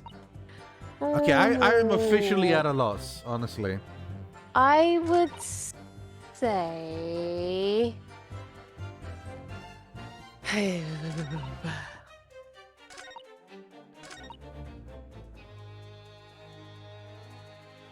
Okay. It's not going to be that one. Yeah, It's not gonna be that this one. doesn't seem relevant. And this also doesn't seem relevant. Yeah. This could maybe be relevant in the fact that she couldn't see. Maybe. But do we have Yeah. anything that talks about seeing anything? The knife is visible, but the face is... No, okay, this is the... The face is partly obscured by the old crooked hat. Still have the gloves. Maybe if we present the omnibus on that one and just say, well, you couldn't see... I feel like I already did this. I presented the omnibus on this one. I presented the omnibus on both 3 and 4, and it wasn't anything. So it has to be a different item. I don't think it was the knife. Wait a minute. Nothing to show? Well, you could have taken the knife? That's valuable. Objection. Nope, okay.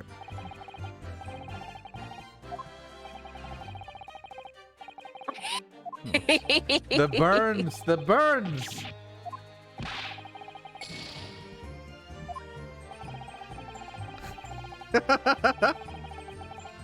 As long as it's quite quick.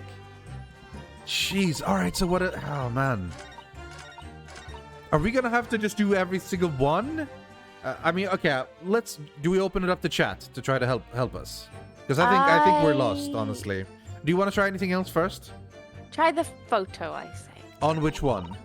On the The nothing to show? bang. Or, no, on... either 3 or 4. Can't see a blind thing and then we show the photo? Maybe on the next one. Yeah, that one. I already did, I think. Objection. Yeah. Oh. Jeez, which one is it?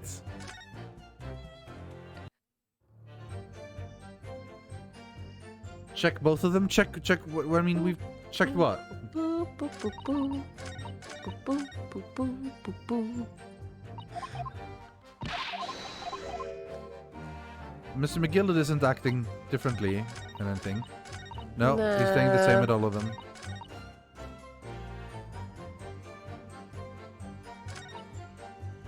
Hold it.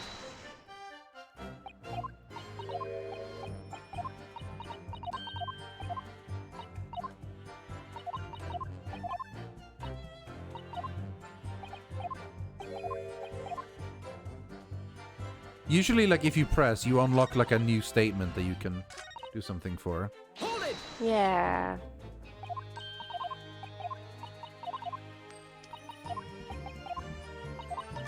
Well, no. That's new. What? That's new. Well, now. Well, now. We didn't see that before.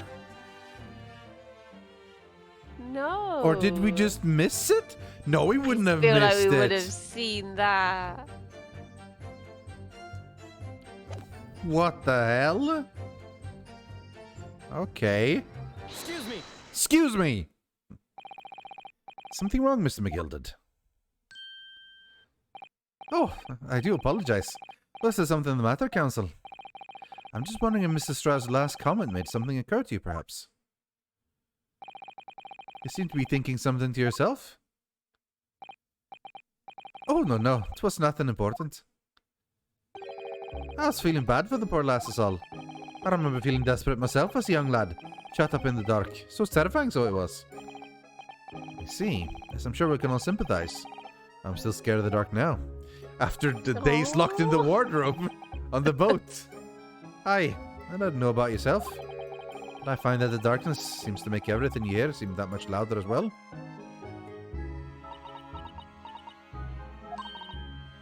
Yeah. I suppose it does. Maybe. Miss Lestrade? Did you hear something that night? Anything? An unusual noise, perhaps?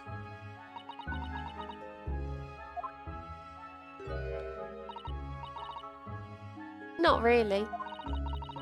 All I could hear was the Irishman snoring. But James, there's no need to tell the whole world of Miss Foibles, you little scamp. What a pity. If only Mr. Stroud had heard something, it might have given us a vital new clue. But maybe the fact that she hadn't heard something is a clue on its own. Yes. What should we make of that last statement of hers? It's profoundly important. It always is. My lord, I believe the statement just made by the witness is profoundly important. Profoundly important? But all she said was that she heard nothing.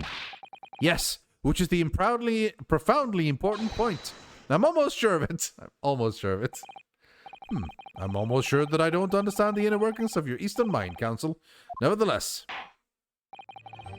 Christina Lestrade, you will supplement your formal testimony by repeating that last statement, please. What? Pement? What are you on about? Don't give me all your fancy talk. I don't know what you're trying to do. Well, it won't work on me. That's right. It's off the judge. Always a good move. Right, so now we have an extra statement. I was straining my ears to work out what's going on, but all I could hear was snoring.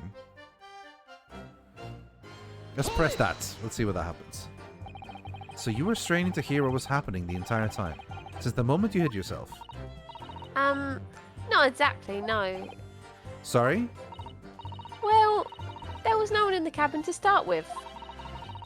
I could just push the cushion up and have a butcher's to see what was what. But then, when I saw this swell getting on, I had my head down, so he didn't notice me. And Mr. McGill had sat on the seat under which you were hiding, correct? Yeah! Would you Adam and Eve it, eh? What a mug. Adam and Eve believe? Believe. Yeah. But then you Look would at say... his face. Yeah. But wouldn't you then say, would you Adam it? No, it doesn't always have to be just So the you first don't, one, I think. because in my mind, when you say it like this, it makes sense. Because Adam and Eve rhymes with believe.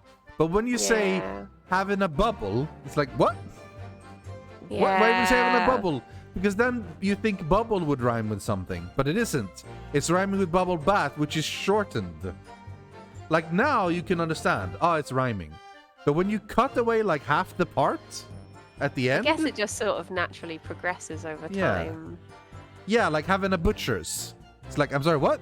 It's like butcher's hook, having a look. So it rhymes with the word that's been removed. But in this one, you haven't Yeah. removed the word. English language. McGilded's looking even more like a human Mr. Mime. Yeah. So then all I could do was listen. I was waiting to jump out there as soon as I heard him leave, see? But would he? Not likely. Even though we stopped here and there, I never had the door open. Okay. So I just had to stay put, listen to him driving his pigs to market, snoring like an old dog he was. I'm sorry, you never heard the door open? Then when did Mason join? Because McGillen said he joined first. And she said she was there before anyone was there. So when she went in there, there was no Mason, obviously. And then when McGillen came, he was there alone and fell asleep. Yeah. Because he woke up to him being dead, is what he claimed.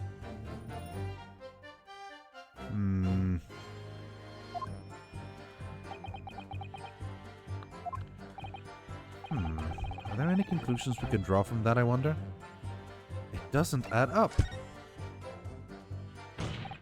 Miss Lestrade, what you have just told the court is clearly at odds with the facts. At odds? Are you sure, man? Absolutely. It seems my learned Nipponese friend is not as dull-witted as I feared. So Van Six realized it too. Put your leg up again.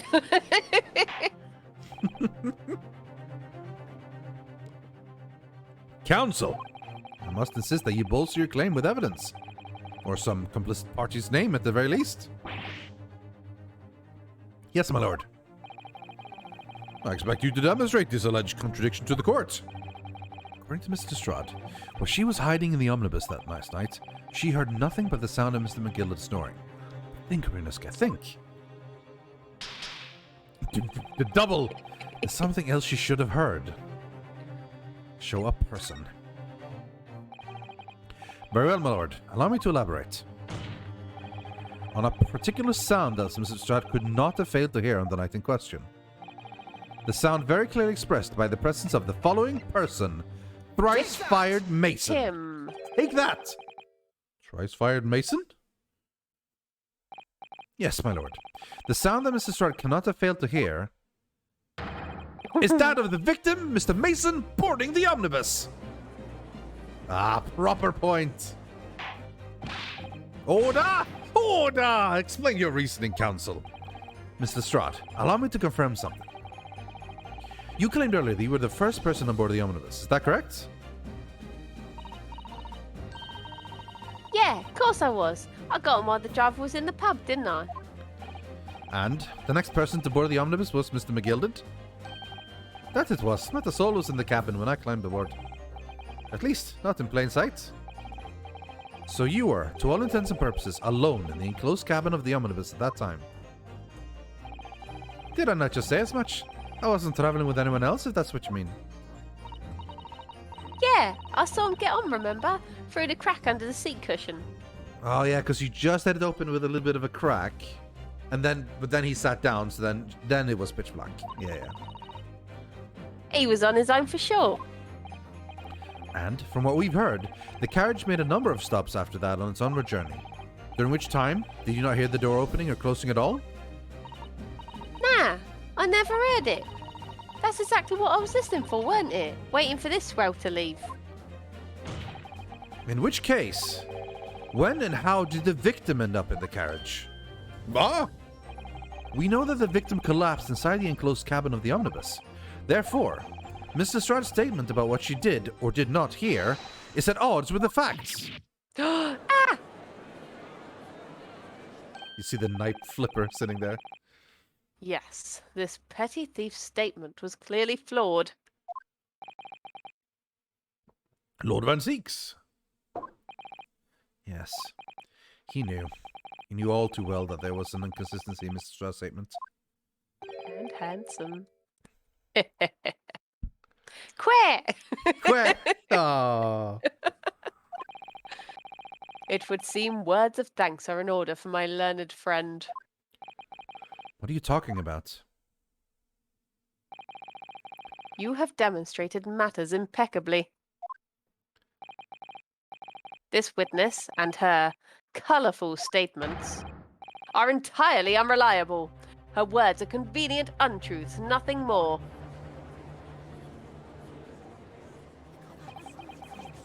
He's dead Oh, right. he's dead right. How could How there could the victim possibly possibly not not have have boarded the boarded the omnibus? omnibus? That makes no sense whatsoever. And then this girl is a pickpocket? Let's not forget that. Oh, stabbing myself.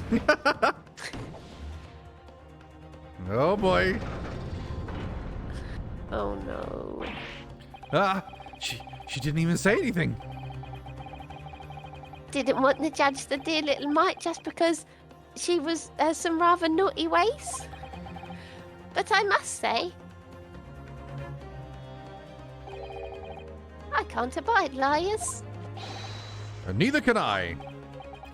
Mr. Foreman, I didn't want to judge the girl just because she has some less than salubrious ways. I must say, I cannot abide liars. Do you have a personality of your own? Or is your personality just, I am Foreman man. I say what jury says. Oh, man. Yeah. Ah. Mr. Naruhodo, that's 5 jury members leaning towards guilty. Oh no. Oh boy. Well, your consideration for others is refreshing, my Nipponese friend. To the considerable troubles you have spared me.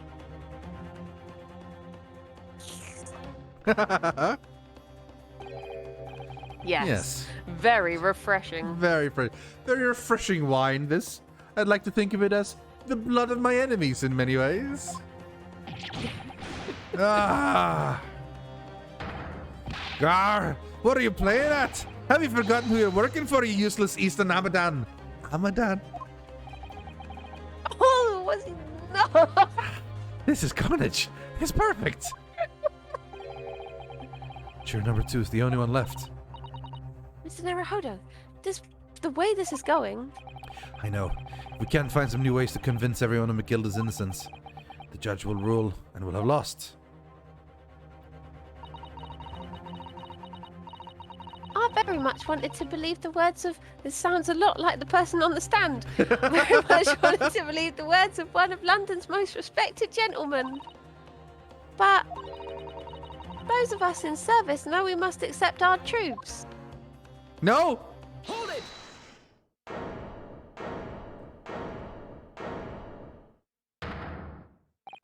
Yes, the witness's last statement seems to have revealed a critical inconsistency in her story. However, if we consider the possibility that her statement is in fact the truth, it may shed an entirely new light on this whole case. What are you saying? Counsel? I'm sorry, sir. Whatever do you mean? Counsel, I will not tolerate you attempting to prorogue my adjudication. Prorogue? The fancy words in this game. Explain yourself at once. When the accused boarded the omnibus on the night in question, the victim was nowhere to be seen. Subsequently, the carriage door was not heard opening a single time, as testified by the witness in the stand. And yet the victim's body was found inside the carriage. If this petty thief's words are to be believed, how do you explain the victim's miraculous appearance inside the cabin of the omnibus?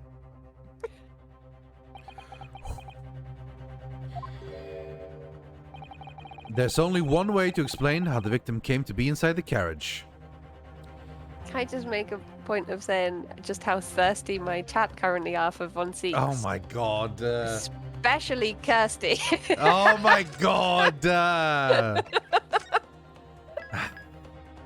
Yeah. Keep your hands above your pants, okay? Like, none of this. Jeez. The thirstiness. And I wasn't even particularly thirsty for Giselle. I kept my cool. But now, no. Jeez, chat. Every time he gets angry now, it's like, he's gonna rip his shirt off. No. He's an upstanding gentleman of the law. Standing What is... Yeah, he's standing. Jeez. Your mind out of the gutters. Right. If he was in there already, they would have seen it. Yeah. There was another entrance. I don't think so. I don't think that makes any sense. So being put in there after he died, I mean... Died. And that would make sense because then the noise was the carriage door slamming. Yes. Shut, as someone dumped him in there. Yeah. But then He that was- wouldn't make sense with the fares. And who Wait, put no, him in it there? would. Didn't someone say he charged me 10 or something? I think that Am I was misremembering different. that? I think that was. Oh no, that different was on a times. train or something, wasn't it? Yeah. Yeah. Yeah. He can't have been in there already because then they would have seen him, right? Hmm. Because the only place to hide in there is in the carriage compartment, and that's where she went. So that Yeah. means it made no sense. There's another entrance. I don't think so, unless it's through the skylight. Wait. Yeah. Is that a possibility? If that thing entered through the skylight somehow. But the bang happened afterwards. When the bang happened, the other things were already there. Yeah. And that would take for it to be the three. Okay, crazy theory. Okay. What if the driver was just so not paying attention that he hit the guy and then they were like, let's just pop him in. But the doors were closed from the inside, so they lowered him in and they stabbed him with his own knife. All So the that while, he- Mr. McGillen was sitting there sleeping. Yeah. I've known some people who are really deep sleep. That would implicate the driver and I two guess passengers who would help you'd- the driver for no reason. Probably be able to tell if someone had been run over by two horses as well. Yeah. He He's was in mangled the- beyond recognition, but look, he's been stabbed. I think the only thing that can get me is that he was there after he died. Yeah. I don't know exactly how he was put there. But then he would have had to be in there after the two guys got on the roof. But they said it was locked from the indoors, so how would someone have put him in there? Yeah, I don't know. I don't know how they put him in there without Gina noticing. I think he was put in there while already dead. While he was sleeping. Yeah, but how he got put in there, I don't know though. Because she I didn't also hear the door remember opening. Yeah. when we looked at the skylight in the cabin thingy, in the omnibus, it did make a point of saying, you can't open this from the inside, which does imply you can open it from the roof.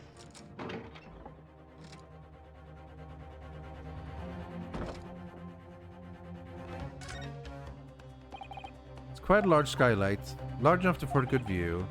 There doesn't appear to be a handle or catch. It can't be opened from inside. But it can be Yeah. opened from the upside? Possibly.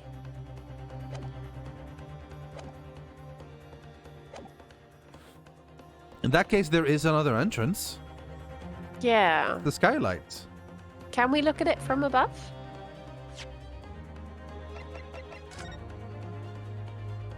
The music's getting me. Oh yeah, look, there's a wee handle, or some sort of catch. Yeah. So it could have been the sound of that slamming. You can certainly see inside the carriage this opening, that's for sure.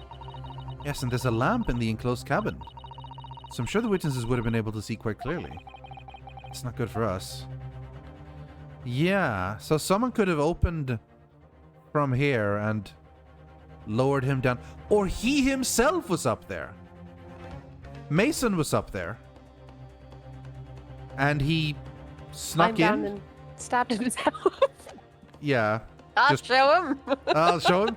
Okay, either way, I think we do know that there is another entrance. Maybe he wasn't put there after he died, but there is another entrance. Yeah. If the door wasn't opened even once, the only explanation that the victim entered the enclosed cabin some other way.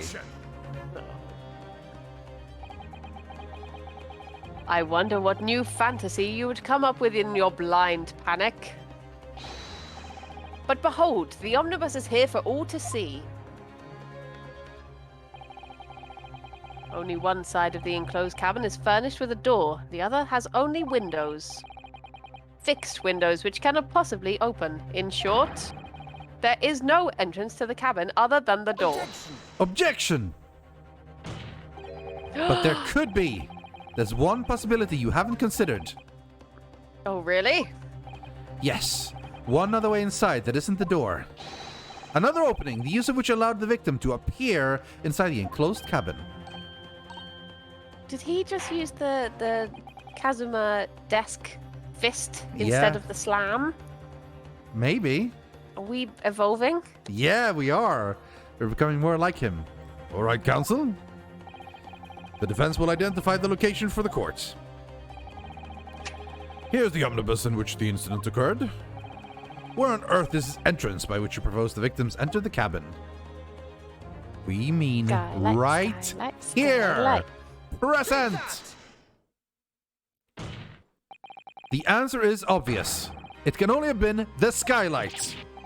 I say, the skylight? Objection! Your ludicrous proposal almost has me at a loss for words. However, Objection! The skylight may well be large enough for someone to pass through. Objection! so you claim. But do you have a shred of evidence to support your addle-brained theory? Both Mr. McGilded and Miss Lestrade said the same in their testimonies.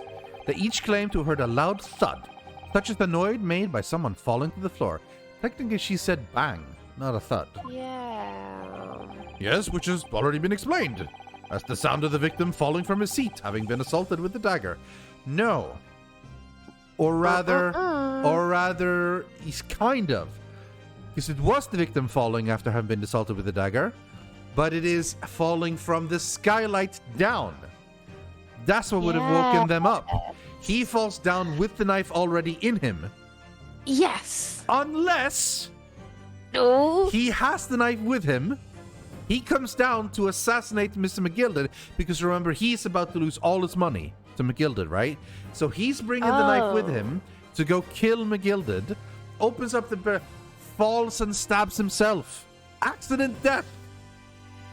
Unless it's not that, because the knife is way too fancy for an old man like him. Unless again, he's been given the dagger by someone to kill him with.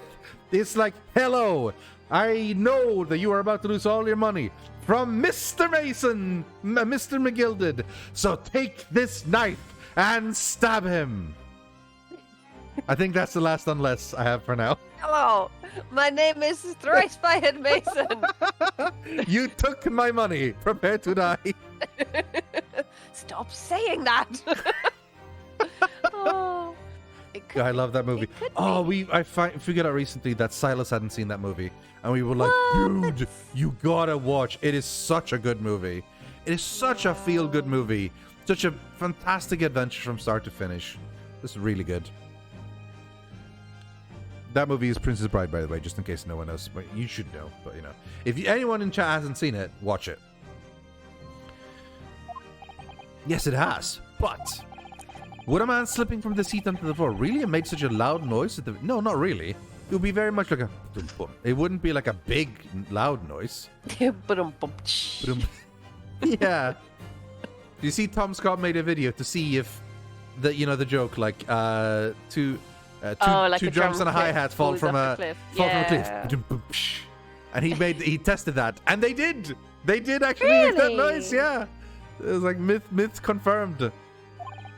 A noise loud enough to cause Mr. Shot to let out an involuntary cry. In fact, good gracious. Perhaps, in fact, that was the moment that the victim made his entrance in the cabin. Now, let me rephrase that. The victim didn't enter the cabin as such. He fell into it. Objection!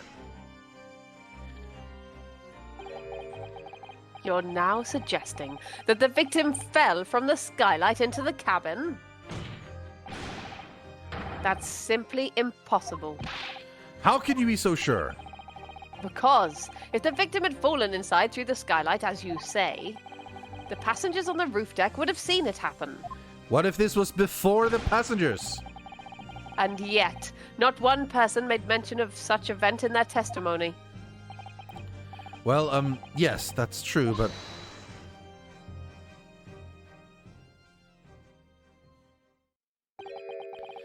Might a humble fella make a wee comment here? Mr. McGilded? To be sure now, the two fellas who were sat on the roof that testified afore said nothing of the victim falling through the skylight. But, seems to me, my lord, that there's not so much a case of them not saying, but... Aye. Tis a case of them being unable to say. What? I think perhaps the two fellas do be having something of a compelling reason not to mention what happened. Would you not agree, fine ladies and gentlemen of the jury? That's how that sound is made. Oh, my goodness, surely not. There's two chaps on the roof. You mean the one who stuck that knife into the man were... Oh! But what is their motives for assaulting Mason? That makes no sense. Wait, where have they been the whole time? Just what exactly are you insinuating here, you blitherer? What the hell? You rotter, he said. You rotter. What are you insinuating? What is this body movement? I want to keep it there forever. What? Look at how he's... What? He's like an F without the top part. What is this? Oh my god. Goodness. I mean, you were right. He does have a different side to him. Yeah, I told you he was different. This is a flame... Okay, he is probably Australian. This is a flaming outrage. I've a good mind to give you a blinker in a minute. I can't do an Australian accent. I can't do any accents, honestly. I can just about barely have a Russian accent. That is just about all it, really. That's it. I cannot do anything else at all. He'll give you a shiner in a minute, he said, and so will I. Mr. Fairplay, you're effectively accusing me, a city gentleman and well-respected banker. Oh boy, I apologize. And me, a very angry hatter. Suggesting that someone like me could have stabbed that man in the guts. It's a disgrace. It's scandalous. I protest in the strongest possible terms. I don't know. I can't do accents, man. I'm sorry. I don't know how to do accents. Can you do a Swedish accent? Well, that's right. I protest too. About you rotten scoundrel. That's a Swedish accent. That's about it. No, because that's not what they sound like on TV. What do they sound like on TV? I don't know. Oh, yeah? Then why do you know that's not what they sound like? I've met Swedish people and they don't sound like that. No, this is what Swedish people sound like. Hello, I'm Swedish. This is a Swedish accent. See? Because No, I I'm don't believe Swedish. it. I don't believe it for a second. Are you being needlessly reductive and stereotypical, Briony? Next, you're gonna tell me that you don't speak like, all right, me lover, I'm from All right, Bristol, my lover." oi, or can't say I know about that one, do I? Jesus. All right, love a duck. Love attack. Order! Order! Order! This is not the time, witnesses. I will not permit this wanton invasion of the stand. Return to the anteroom. So again, that's it. They literally just ran in when they heard this. Yeah. But this is beyond reason, my lord. It's outrageous. It's very hurtful, you know. My lord, if I may comment. Go ahead, Lord Van Seeks. It was the defense that incited this outburst from the witnesses. My learned friend has seen fit to abandon all protocol and accuse the witness without proof. No, I didn't do it. It was McGilded who said it was them. Accuse? I never intended to. It seems, young Nipponese, that your command of the English tongue is wanting. Oh, you bastard. You propose to this court that the victim fell through the skylight from the roof deck of the omnibus. And this is who all your chat's thirsting for? A smug racist? Jesus Christ. I told them he was a bad guy. A shallow group of men and women and others who have no respect for the sanctity of the court.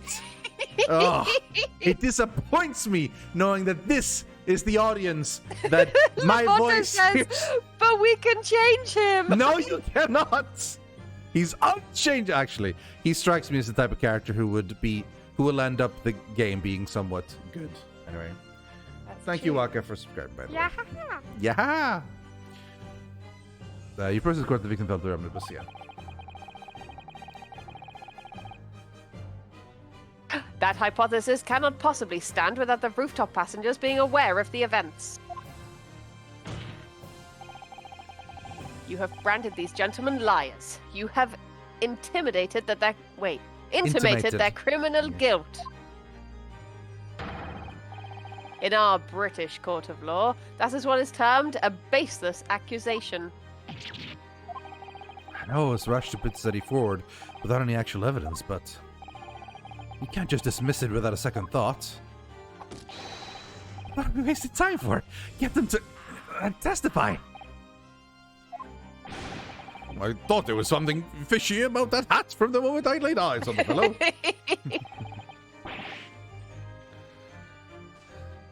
We have to see this matter through now, one way or another. If there's filth and rubbish in our midst, we must dispose of it at once. Oh my God. Testify! Testify! What's happening, Mr. Naruto? Spectators in the public gallery they're in a complete frenzy. Order! Mr. Fairplay and Mr. First. My lord, you will take the stand again and make another formal testimony in reference to the indictment brought by the defense. Yes, my lord. Well, they're really looking around now. I didn't come here for this. It's no time to think this through. All I can do is keep pushing forwards.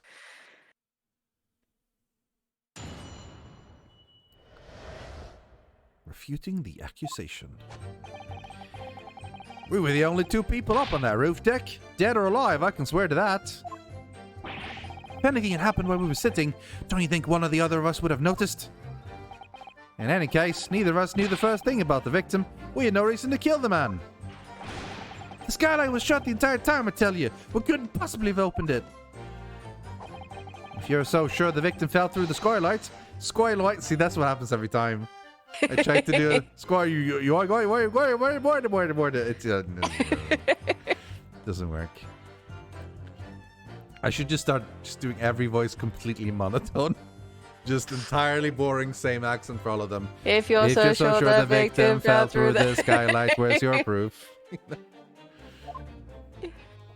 So there's audiobooks for what those like really big, exciting, like Tom Clancy style books. And the audiobooks of them are read by it's a fan who has the most, bless him, he's done so well, but he has the most boring voice. Oh no. So they're all just like, and then the plane came crashing down and people died and there was a big explosion. I'm like, this is why you're making this sound so boring. Oh no. there's a lot to audiobook reading. Like, there really is. And some audiobook readers literally do voices for all of them, you know? Like, they're very good at it. Some don't. Some read it more as a narrative experience, you know? And like, that's sort of how to, where I put like a tone more so than actual accents and putting on a voice as such, but like you sort of put on a tone of like angry or authoritative or slippery, rather than, oh, this guy has a bit of a stutter and is from the north, or like, oh, this guy sounds like he's Russian, etc., etc. Yeah. Voice acting is hard. It's a really hard job, honestly. It can make or break. We are an audiobook, we are, yeah, absolutely, and we are very much amateurs. But I think we're doing okay. I think we're doing okay, even though we are limited in a. I'm trying to project shirtless for my channel. Oh God! I didn't even read out the worst of it. Melon said when he was banging on the desk, he was like, "I wish I was that desk." But it's his birthday, so I let him get away with it. I mean, is it really? It could have been fake. It could have been a fake birthday just to get away with it. Jesus. We need proof. Objection. These we need people, your birth certificate. yeah, long form birth certificates. Oh, I mean, I just expected better. That's all. I just had higher hopes. Maybe that was my mistake. Maybe I just had too high standards in my mind. That's probably it. It's not kink shaming. Feel free to feel free to think someone is attractive all you want, but this is a serious thing going on. You're sitting there like, oh, I wish he was banging me instead. Like, come on, bro. Like, the man is trying to do his job. Yeah. Don't objectify him. And this is like, most of this has been joking, but this part is halfway serious. Imagine if I was doing that with all the girl characters. Really? Like, how would you think people would react? If I was like constantly, when there was a girl character, I was like, oh, I wish I was banging her. Like, what do you think people would look at me? Like, why is that okay? If you're a straight guy, you're not allowed to be a horn dog. But if you're a queer girl, or if you're a queer guy, or if you're a straight girl, you're allowed to be mega horny and it's fine. But if you're a straight guy saying, oh, she has big breasts, it's like, what? Oh, disgusting. Oh, but you guys are allowed to go like, oh, I want that guy to bend me over the desk. Oh, like, what the hell? What the hell, guys? Like, why is that cool? Why can't I say that I think this woman is slightly attractive? Why is that so horrible?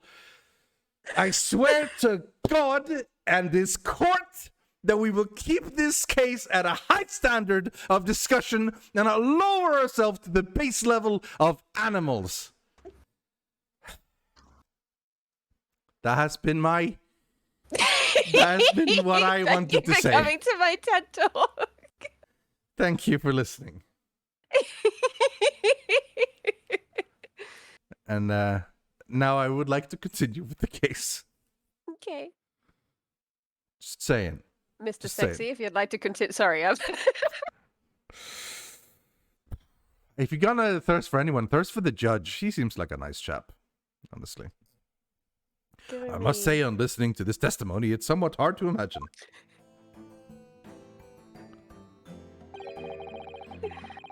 How either witness could have performed any malevolent act on this open roof-dark deck without the others noticing forthwith. That's right, you see? We're innocent, I tell you. Logically, of course, the argument falls down if the two of you were in collusion with one another. What? Eh? Can't look at him now. No, According to the investigations by Scotland Yard. Your chat has ruined this game. This is the last session we ever do of this, because he's going to be the main character and they're going to ruin it every time he's on screen. Ah. Jeez.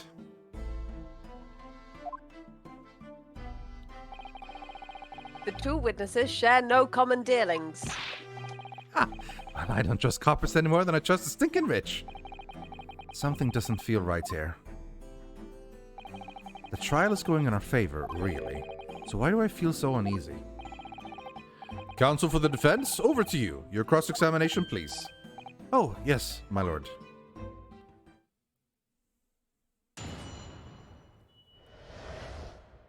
Refuting the accusation. We were the only 2 people up on that roof deck, dead or alive. I can swear to that. Hold it! So at no time did the victim, Mr. Mason, climb up to join you on the roof deck?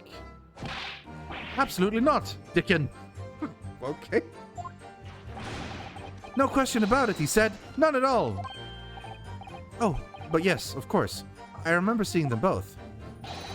I saw the victim inside the enclosed cabin, talking with this man here. Is this true, Mr. McGilded? Dear me, my lord. At the... wait, no. Dear me, my lord. At the risk of repeating myself, I boarded the omnibus alone and nodded off inside almost immediately.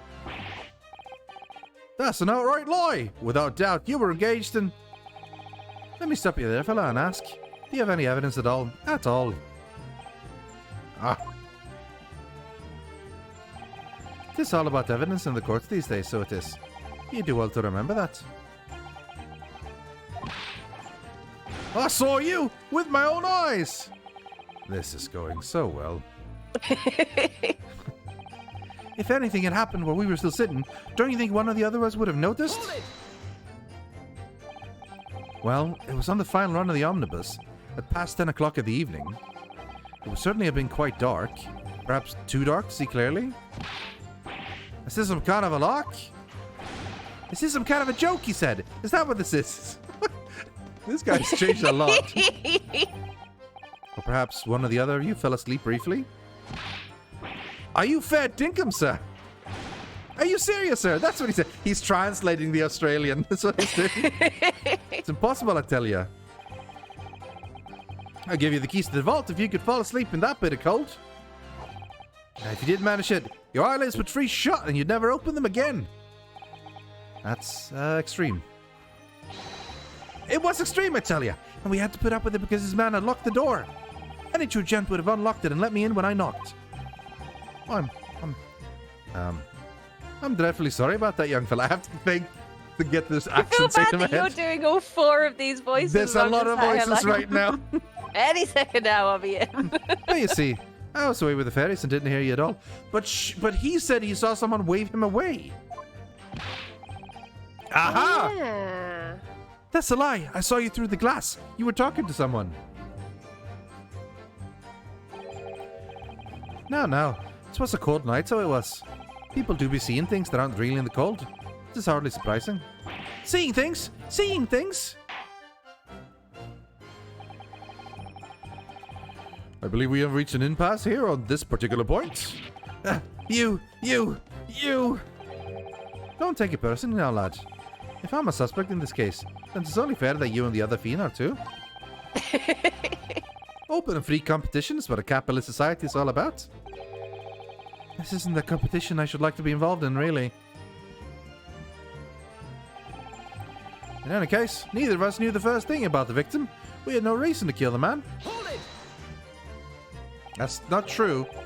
You know... Oh, yeah, but Mason, that's true. Yeah, okay. Oh, Lummy. No, not once. Never. He never met the man before, he said. Never. Thank you for translating between Australian and English, please. And you, Mr. First? Had no prior dealings with the victim either? That's right, sir. I just don't have much to do with brickmakers, to be perfectly honest, sir. No, I imagine not. See? How many different ways can I put this? Neither of us have the remotest connection to the gentleman. Oh. Is that true? Well, now. Well, now. Excuse me. Mr. McGilded? Yes, counsel. What can I be doing you for?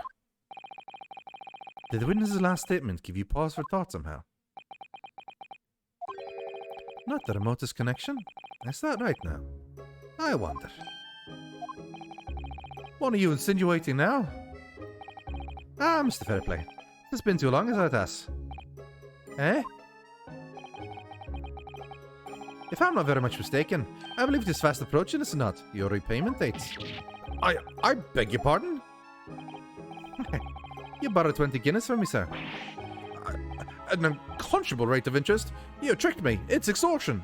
I've completely lost his accent now. And it's not coming back. I can warn you that.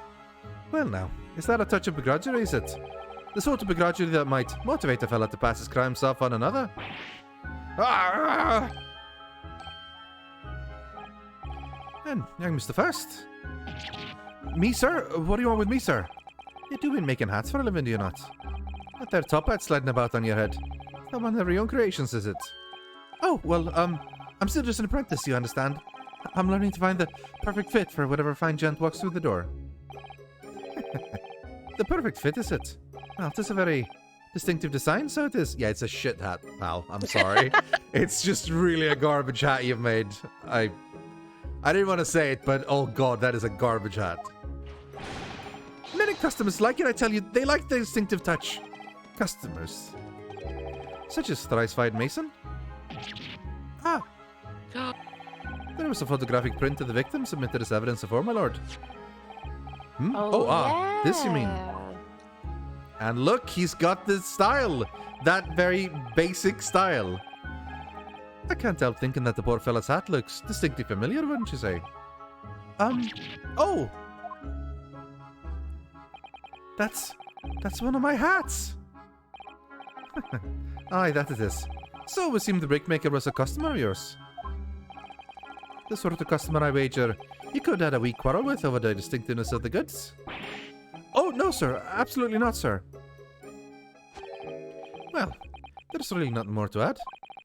It wouldn't be right to say that the two fellas here haven't their remotest connection to the victim, you see.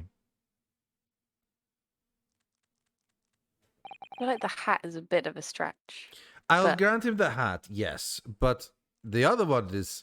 Well, I think all he said is like, alright, okay, fine. You may not know him. But pretending like you have zero connection to him, it's untrue. Yeah. You guys have met before, and you guys were both owing money to me. So there might have been a conversation they had or something.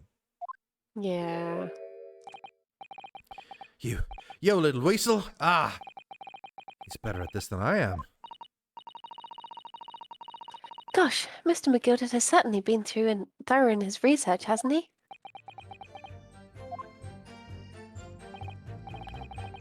Please, don't let me little interruption hold up the proceedings. Oh, got I an got a hat achievement. hunter, yeah. Interesting. The skylight was shut the entire time, I tell you. We couldn't possibly open it. I mean, you could have. Are you quite certain about that? That the skylight was shut the entire time? I'm gonna lose my block with you in a minute. He's gonna lose his rag with you in a minute. That's what he said. No, he said block, not rag. Take a look for yourself. Go on. We have taken a look. See, it's shot fast now, just like it was in the night. So it is, of course. A fellow the size of Mr. Mason could likely break right through it, still no. What? Just looking at the size of the thing, you understand.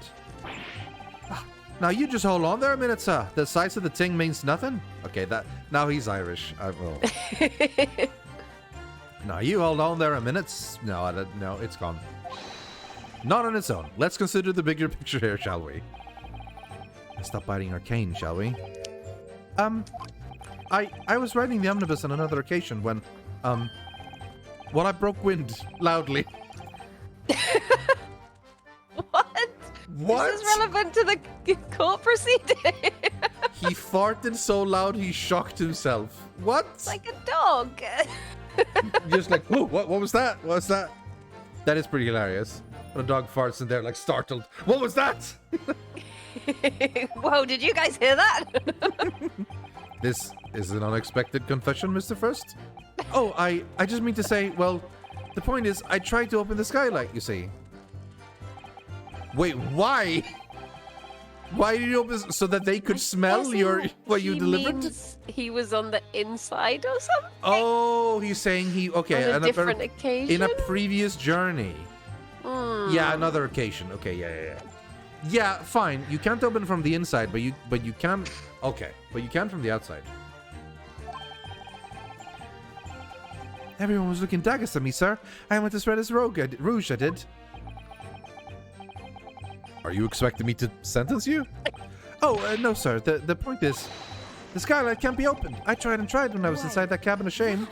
That ain't right. Is that what she said? Oh, it that sounded good. sounded. Yeah. It absolutely can. Excuse me. Gina gets to talk for it. So you get to do a voice for once. Yay! Do you have something to say about that, Mr. Strad?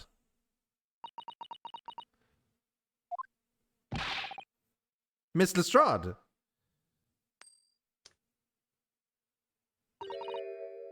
It opens. Hmm? The skylight. That is what we're talking about, right? Oh no. Wow, they made a whole loading animation. All them skylights open dead easy. More easily than you can load that weapon? That's a lie, I tell you. Otherwise, when I broke wind, I... You can't do it from the inside, you mug. Oh. Look, a few weeks ago, I was up on the roof deck of one of them drags.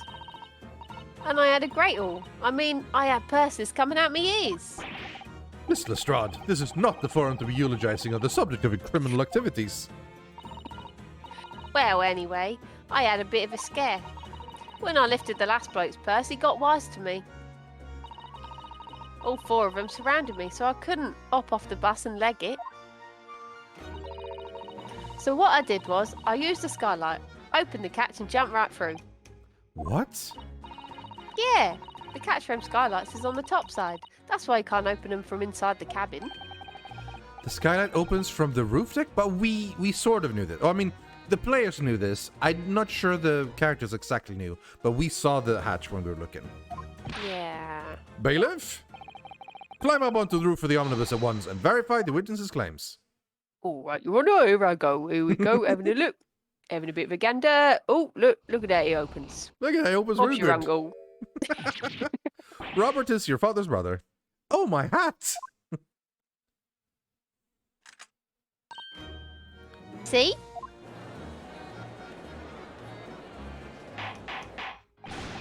Order! Order! Order!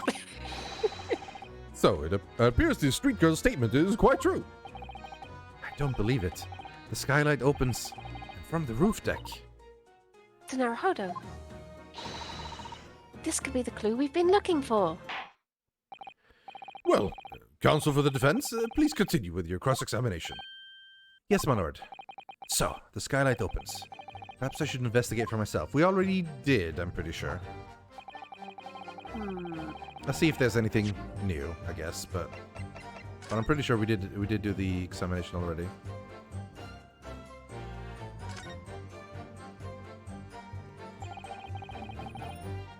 Skylight was fastened shut before. But now the catch has been undone, we should be able to open it. Indeed. Okay. You can certainly... Okay. Hold it! Proof. That's right. I demand to hear it. We came here to see what we saw, I tell you. Not for this. But you call us both Scheises. Shikers? No, Shizer is... It's not spelled like that, Oh. surely. Shikers. Shikers? That one is entirely new. That looks wrong. A C shouldn't be without... That shouldn't be there. That looks Got like it's any not an English word. Australians in chat? Australian? What's a shrika? That doesn't look like a word. Like that word breaks the rules of the English language. You don't have a single C in the middle of a word with not like, because it's always CH or CK. Like C is at the start of a word or like at the end of a word for a K, you know? That one looks wrong entirely. A worthless thing or person, especially a swindler, apparently. Oh. Never seen it before. Thrice. Yeah, okay, but that's with the CE at the end. Like that works. In the middle of this, where it's the midpoint of a word that starts a new syllable. Yeah. All I can think is I before E except after C. Apart from all the times when it's not. But that doesn't apply here. Yeah. Well, I mean, maybe it's a shicer, or a shice, like the word Yeah. thrice, like a shicer. Yeah, it's weird though. Australian slang, anyway. Yeah. Brand, this is criminals. You call us liars. That's what he means, and accuse us of doing it. As it stands at the moment, there's no hard evidence that incriminates yourselves now, is there? I believe we're in much the same position as one another here. Ah! If I don't crack this case soon, he'll crack his teeth. I wonder if these two men really were involved in some way. Okay, apparently I'm Susato now. I'm so used to reading such a taste for to be doing fair, voices, you like. I've read everything for so long now, I'm just continuing to do it. So you can read this line then. You can be Runosuke. I couldn't say. I can't do. I essentially just have to do your voice. Yeah. Yeah. I mean, I don't really know anything about them, do I? Although, by the same token, I don't really know anything about Mr. McGilded either. So hard to know what to believe here. I think we should try to remember that it's evidence alone that can truly determine the outcome of a trial. Evidence. No one can argue against decisive evidence, including the members of the jury. So you're saying that what we need now is to find a conclusive piece of evidence? Yes, Mr. Naruhodo, precisely. Okay. I wonder if there's... No. I wonder if there's any point us going into the omnibus and looking up, but I don't... That wouldn't really give us anything else, would it? I was thinking like, oh, would we be able to see like blood on the... Oh, actually, no, would we? If you can see the rim and there's blood on that, would that prove that he was dropped in? Well, from Because they above would have been blocked before by the window. Do you think the window was blocking anything? It was see-through, though, the window. But like the border of the window would have been blocking it, whereas now it's open. Could we see something from inside looking up, maybe?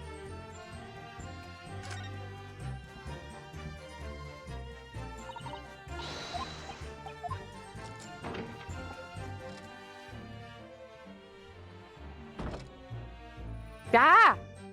Yeah, haha! On the other side? There. That was blocked before. So that's what would have... That's the ketchup that would have slipped in.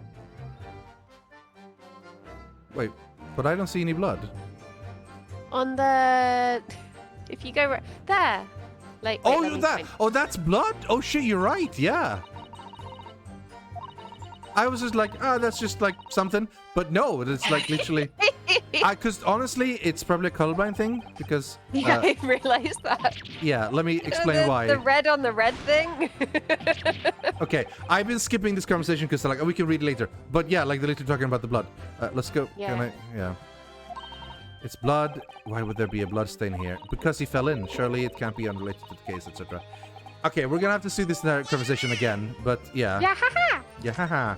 So yeah, because we're looking at, like, now that I look carefully, I can see that, aha, this is red versus, you know, like, yellowish orange, you know? But like, when I just look at it, it's like, oh, it's just some... I did see that it was different, that this was different to this. But it in my doesn't mind, stand this... out as, like, Yeah, red this... Yeah, this looked similar to this. So it's like, oh, this is decoration. You know, it looks like something, okay. yeah. But yeah, okay. All right, let's see the actual conversation. Okay, nope. Shit, we skipped the entire conversation. You would never notice it unless the skylight was open as it is now. The fact that there's blood there on the frame surely has to imply that whoever was bleeding passed through the open skylight, doesn't it? So they killed him first. Can we go back and check history now, I think? He's just doing that. I think he should have been pulling the coach. Yeah, you'd think so. Blah, blah, blah, blah, blah. Okay. Cinema, blah, blah, blah. Oh, here we go. Yes, it does open very wide, does it? Oh, I guess you can read. We can read. We can voice act. Yes, it does open very wide, doesn't it? Wide enough to kick someone through, like... So, someone like you through, certainly, Mr. Naruhodo. Why someone like me? Ah! What is it? Look, just here. Look at this.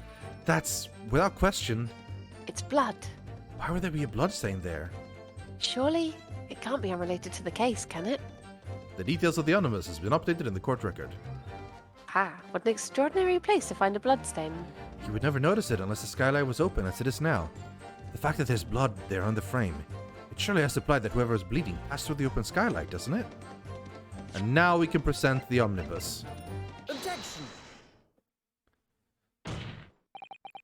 On the night in question, the victim was fatally stabbed in the stomach, and immediately afterwards the victim's body was pushed through a skylight into the cabin below. Those are the facts, and the irrefutable proof remains clearly visible in the omnibus that stands before us today in this very courtroom. What?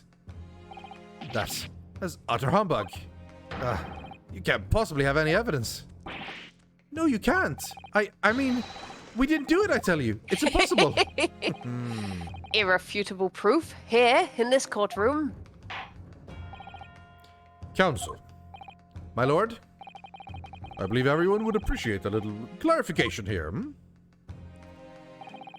Where exactly within the omnibus is this evidence to which you allude? You will point out what it is that proves the victim fell from the roof deck through the skylight. Right here, Your Honor. Oh, wow, that's not... We have a worse angle this time. Oh, wait, I could do this, I guess. That works. Oh. Yes, it does open very Now wide, we see doesn't it. Now we see it again. Okay. Oh my god, we just did this.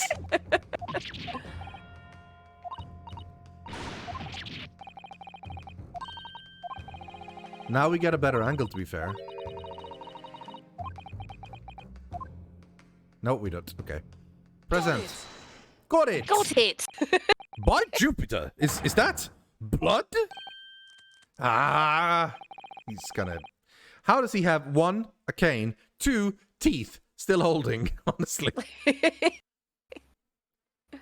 Yeah. This bloodstain proves 2 things. Firstly, when the incident occurred, the skylight of the omnibus was open. What? And secondly, the victim was already bleeding when he fell through the opening. Oh my! And so it follows that Mr. McGilded, who was inside the enclosed cabin himself at the time, cannot possibly be guilty of this crime. No! They're alternating, like one of them is doing the... Mutter. Order, order, order! Hold it! Oh, But the bullet could have been sprayed up there when the fellow was stabbed inside the cabin. And only found his way to that one particular spot on the skylight. Sure, and that would be very convenient. And let's keep in mind that the skylight catch can only be unfastened from the roof deck. I myself wouldn't have been able to open it now, would I? I am so suspicious of Mr. McGilded. Like, Yeah. super suspicious of him. He's too smart. He knows too much. He's too calm. He doesn't at all feel innocent. At all. or he's so assured of his innocence that he knows that he is okay. See, I think part of it is, like, the stereotype, right? Like, I assume that in these games, the victim is going to be very, oh no, help me, I'm about to get caught. Oh, please, Mr. Smart Lawyer, help me. But it doesn't have to be. And also that, oh, they're always poor or, like, on the downtrodden. Instead of this mega rich guy who lends money at extortionate rates, who's kind of smug, under control, and I'm like, he doesn't seem like a victim. But I But would he did actually... open the parks and the library. Exactly. I mean, he does a lot of things for good PR, definitely, to counter it, which is fair. But I think what I actually would love is if he was innocent. Like, just for the fact that it doesn't fall into stereotype. I would like him to, even though he's kind of not necessarily the greatest guy, he's like a bit mixed, does some good things, does some bad things. Maybe he is a little bit smart, maybe he is a little bit smug, but he is actually innocent, and that's why we get him free. I think that's more, that's better than like every case being, oh no, it's, you know, X person did this, X person did that, and we have to defend them, and we are the champions. I kind of would like it, actually. Yeah. But I still think he is mega sus. But I'm sort of hoping that he is mega in. That's short for innocent, I guess. Very nice. Also, a quick shout out to Cyber Roxas and Sapphire, who gifted a sub and subscribed. Thank you very much. Oh. There's no way to know for certain, is there? If the gent really fell through the skylight, I mean. Well, don't you have a good look at the floor of the cabin between the two seats, Mr. First? Yeah, that blood spot as well. So my curiosity here is that those blood spots are much, much brighter than the one on the seat. Right? Is that because they haven't soaked in? Like, obviously on the top of the skylight, it doesn't soak. And maybe the floor isn't carpeted? I guess, yeah, maybe it's wooden. Yeah. Or something. Or some material. Probably wood, most likely. But the seats are made of, cloth and stuff, so... Yeah. So they would be... Oh, let me quickly make myself a little bit more visible on camera. There we go. Yeah, so that's why that looks different. There's the aftermath that shows the portafella dropped from a fair height right there, so it is. What? No. But it can't be. It's all lies. My villager. See, now I'm starting to think that they are being totally set up. Like, And they it are was being totally set up when somehow. When the room was full of smoke. Yeah, maybe. I don't know. Because, like, again, maybe this is a stereotype. They are acting very innocent. And They are, also, like, unless they're perfectly really good actors, they're entirely acting like, what? No, we're actually good guys. Like, I don't think you would have told the tooting story if he wasn't 100% sure that the skylight didn't open.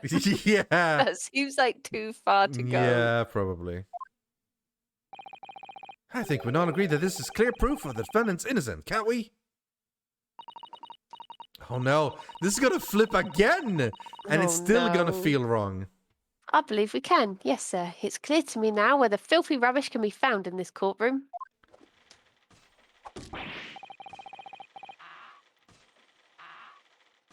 So, they thought they could pull the wool over my eyes, did they? I won't tolerate any of the guild's carriages being sullied with blood. I won't tolerate it. Oh, I always knew that nice gentleman who gave us that delightful part couldn't have done such a thing. On 3 then, everyone. 1, 2, 3! Objection! Oh. Here comes Van Zeeks. A chilling performance, Mr. McGilded. Oh, and what would you be referring to there now, Lord Van Zeeks?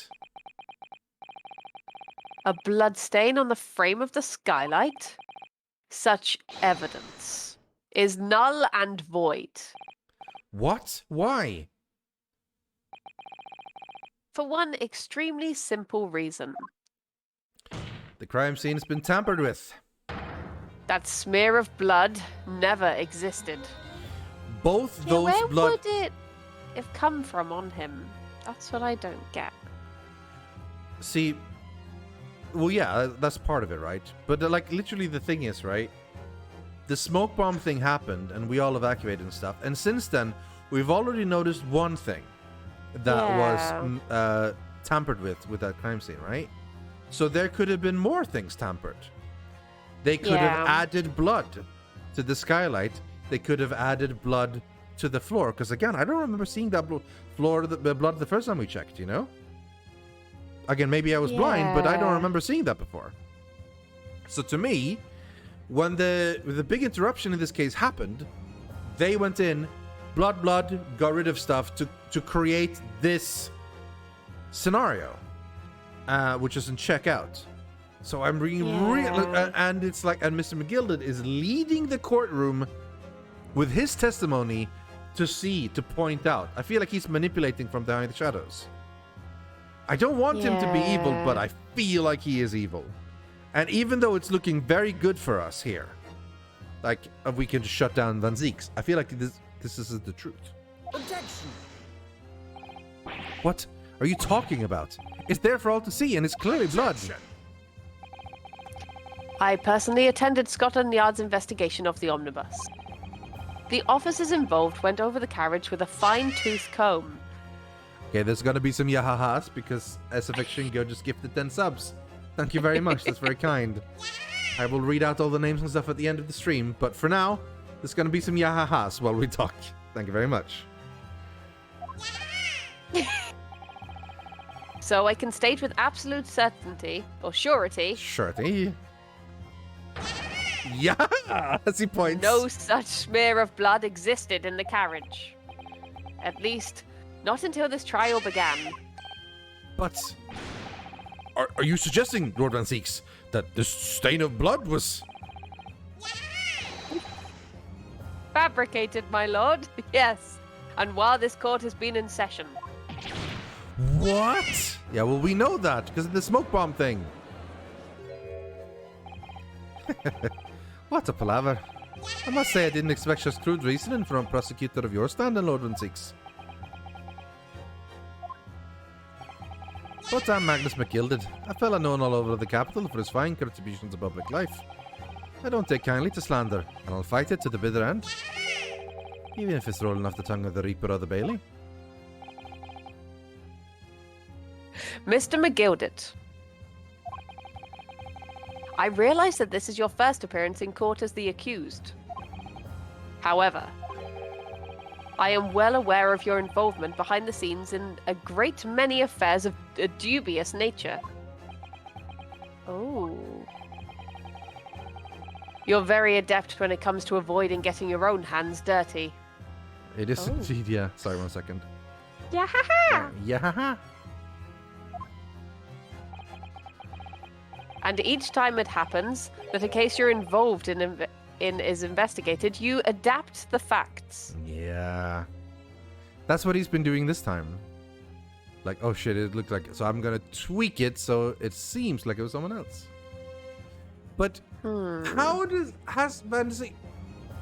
You know, you said Van Seeks had been gone for a while, right? And he just came back for this? Yes. Yeah. I want to say that because he he's has, been like, an after... He's been like vendetta or after... something? Yeah, he's been like after McGilded like multiple times maybe. And he's never been able Yeah. to properly get them. And this time he's like, I've got you. This is why I'm coming back, because I'm getting you. Yeah.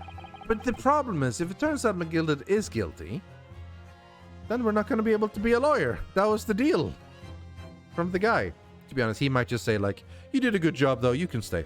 Maybe he'll change his mind. Yeah. Adapt the facts? What does that even mean? Is he drinking at this time? When you wield a fortune the size of Mr. McGilded, however ill-gotten it may be, nothing is impossible. Tampering with evidence, manipulating the scene of a crime, bribing witnesses. I toast your ability to concoct the most convenient of stories, sir.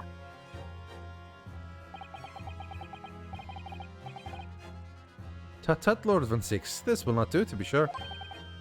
Will it now, Council? No. I think it's fair to say this does all sound like a rather far-fetched excuse by a desperate man. Blood on the skylight didn't exist, you say?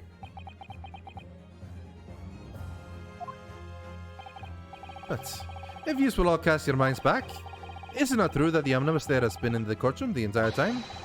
How could anyone possibly have put a smear of blood in there without word of his wife seeing? Is that right now, Council? It's true. The omnibus has been in full view the entire time the court's been in session. Has it? My It really learned hasn't. friend.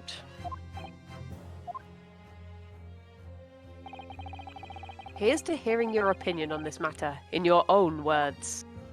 I know what's gonna happen. It's gonna turn out that McGilded did do it, and he's a poo-poo head, and then we're gonna be like, oh no, we won't get to be lawyers, and then it's gonna turn out that Van Seeks was so impressed with us that he puts in a good word and we get to be a lawyer. I mean, it could just be that the Lord himself is impressed with us. But then Like- we don't get to be friends with Van Seeks. No, he's gonna be our enemy. I think it's more important that Male Strongheart is impressed. It's like, you did really well. Friend me? You know. What if he says to him like, "Oh, he done really good in court"? I mean, maybe. It wouldn't be the first time you have a somewhat friendly relationship with a prosecutor, but I much prefer them being a little bit A rivalry. opposite. Yeah, exactly.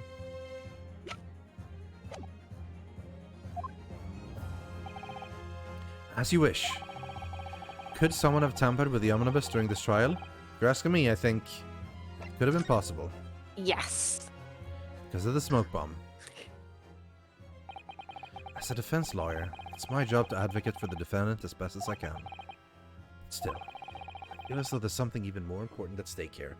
The truth. There's no evidence to suggest that the defendant did as my learned friend suggests.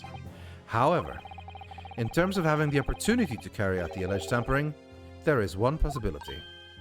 Oh. Good gracious! Explain yourself, counsel. Have you all forgotten about the smoke bomb? Like, I feel like it was a pretty big deal. Yes, there is. It seems my learned Nipponese friend has no intention of running from this deceit. Deceit? I'm sure everyone still remembers clearly the recess that we were forced to take. As a result of the smoke grenade fired by the witness currently in stand, Miss Gina Lestrade. Yahaha! It was the Korok! What is going on? Be careful, Mr. Naruto. Cover your face. Bailiff, don't let the accused escape. Secure the omnibus. We've seen all this before. Everybody call emergency recess. Bailiff, ensure the defendant's custody clear the courtroom. Maybe this is if you saved the game when there was to be continued and then came back later. You needed like a thing. The courtroom was filled with smoke and everyone was thrown into confusion. All of us were made to leave this chamber. In that brief interval, under the veil of smoke and in all the chaos... Oh, the 360 spin! It could have been possible to steal inside the omnibus.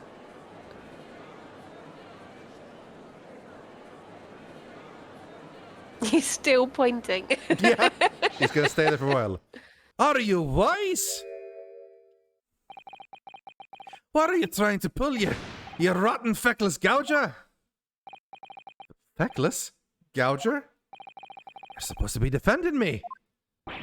Tis a wicked plot. Tis a plot to undermine me, so it is. Objection!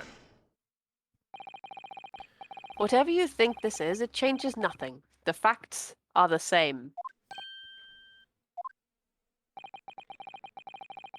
After this courtroom was evacuated earlier, as a result of the smoke grenade, a number of inconsistencies materialized in relation to the omnibus. Inconsistencies? Such as?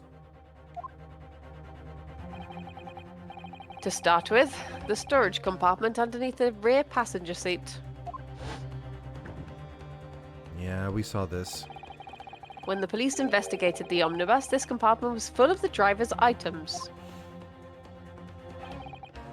Secondly, we have the smear of blood on the edge of the skylight. As I have said, that was not present at the start of the trial this morning.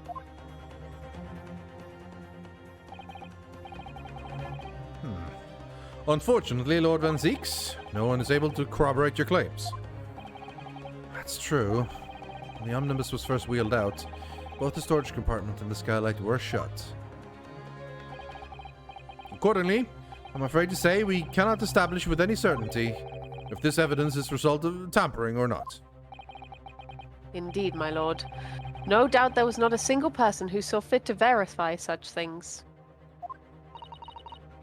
What do you think? Sorry? About the omnibus? Is there anything else unusual about the omnibus? Yeah. My lord. Yes, counsel? There is one further inconsistency. A mark that surely could not have been present at the start of the trial. What? What in the devil's name are you going to say now? If you dare to betray me, you little maggot. Okay, now he's evil. You say he's going to say we start watching our backs? Silence, McGilded. The court awaits the defense's clarification. This trial keeps swinging one way and then the other. No idea what the truth and what's deception. What's the truth and what's deception? What am I supposed to believe here? Right, hold on. I'm good. I swapped to voice to push talk for a bit, but I'm gonna swap back. It's nicer just to be able to talk. I shall have to ask you to elaborate, Counsel. Where exactly is this alleged mark that you claim appeared at some point during the trial? A mark? I mean, does he mean the blood? Or... I was thinking the blood, like either the down blood or the up blood, you know? Yeah. I mean, I was guessing that it was the... And is it definitely inside here? Yeah, because it's put us in here, hasn't it? Yeah. Because I was thinking like, oh, is there going to be like a mark on the steps to show that one of them climbed up to do it or something? But I mean, I think they have to mean the blood. Why is this so difficult to control with the controller? I swear to God. It's because left goes up and right goes down, and then up goes left and down goes right. It's like, what? It's like reversed. I would say the blood on the floor, because I genuinely don't remember there being blood on the floor before. Yeah. Okay, well, yeah. There's blood, isn't it? Is something wrong? Oh, it's just... Well, this bloodstain is so obvious, that though. And yet Van Zieks has made no mention of it. I suppose that does seem a little strange. Why do I have such a bad feeling about this? Yeah, I think that's it. Yeah, I got it! If we consider that the victim fell through the skylight onto the floor of the cabin, you would certainly expect to find signs of blood where he landed. But as far as I recall, this bloodstain on the cabin floor was not there when the omnibus was first brought into the courtroom. Good Lord!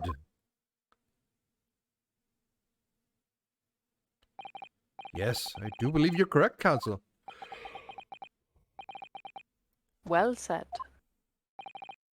Although, as advocate for the defense, one might say there was a very careless slip of the tongue. Don't you get it yet? We're here for the truth, not just to get him off. Yeah. Don't laugh.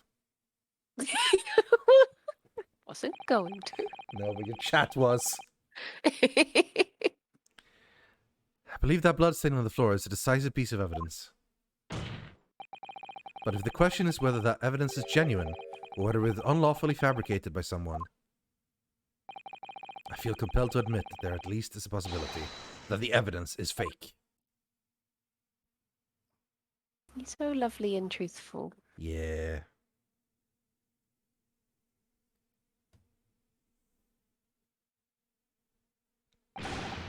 Ah! His trial is over. Mr. McGilded, I've done everything I possibly can to cooperate with the court, but it's all over now. But you're the defendant. It's over, I tell you. Memory, recollection, what people think they saw. This all a nonsense. Facts are what counts, and the fact is that bloodstain's there now.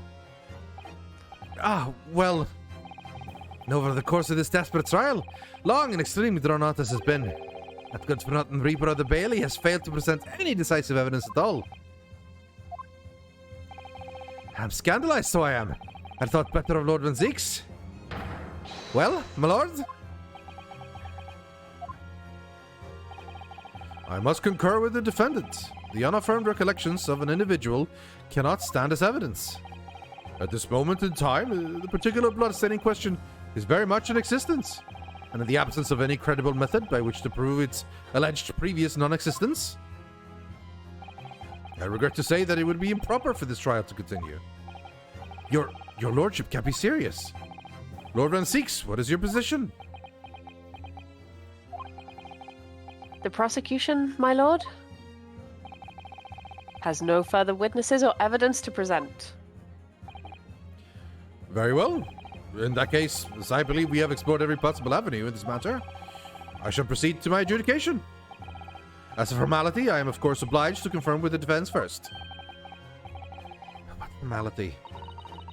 As things stand at the moment, it would seem that Mr. McGilded will be found not guilty, Yes. which would mean we've won. Is that really the right outcome here? Is it really right for the trial to come to an end now? With all these unexplained inconsistencies? Counsel for the defense? Your closing statement, please.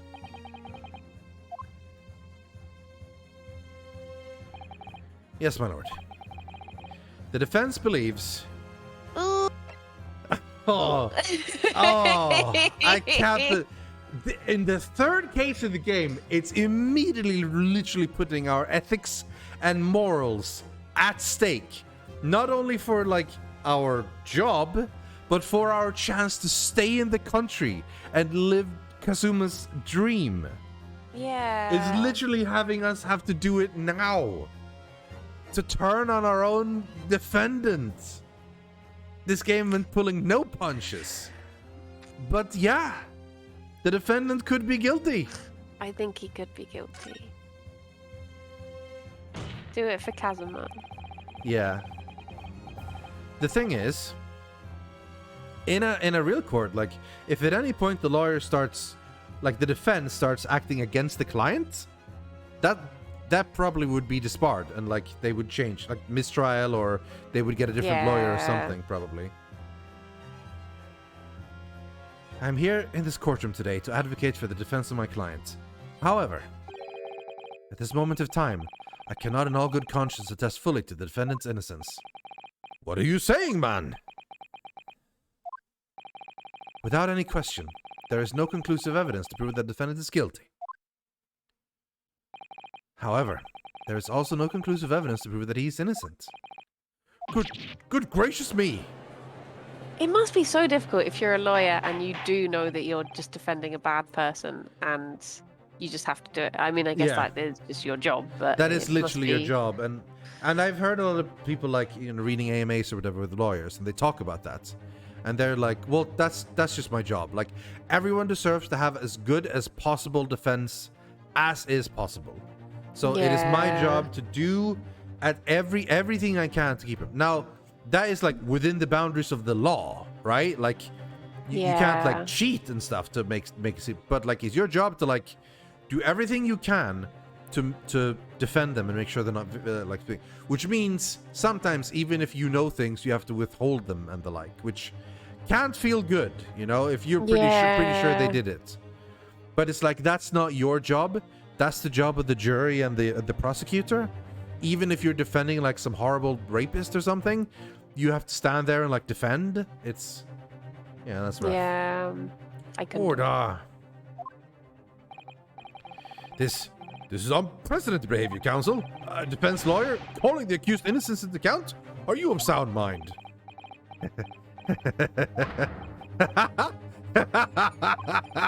Oh, it was a grand decision to appoint you as my lawyer, so it was a grand decision. What? I must say, I didn't quite expect such an exciting spectacle at the end there, but still. Here, have this for your troubles. Your job here is done, fella. And some fine work you've done, so you have. What do you mean? This just is the right honourable gentleman so succinctly put before. Trial can't go on anymore. And your closing statement there was, how did you put it now? Not more than a formality.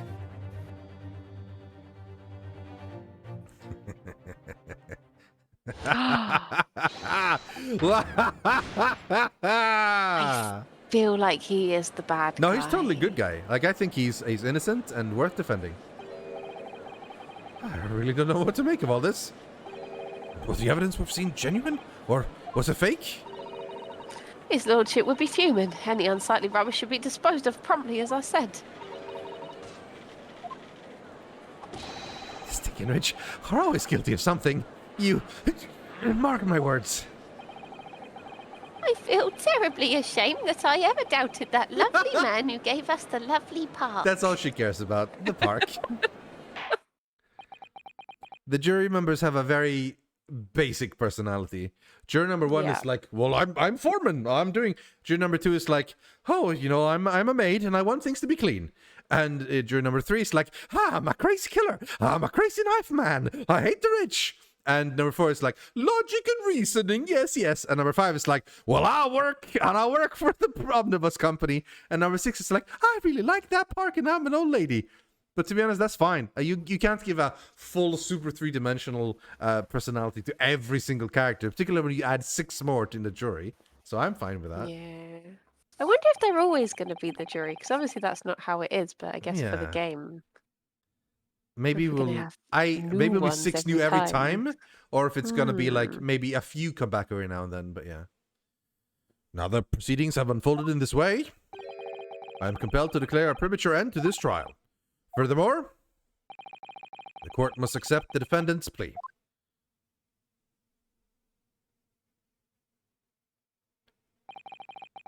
Thank you kindly, my lord.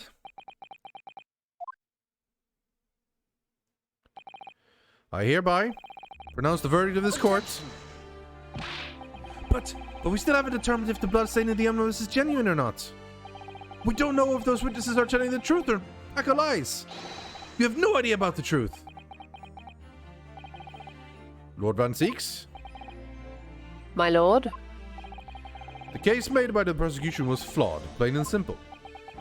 Yeah, you suck, Van Seeks. You suck. Oh, You needed me to help you. no. You needed me, the defendant, to come help you. Because you didn't manage shit.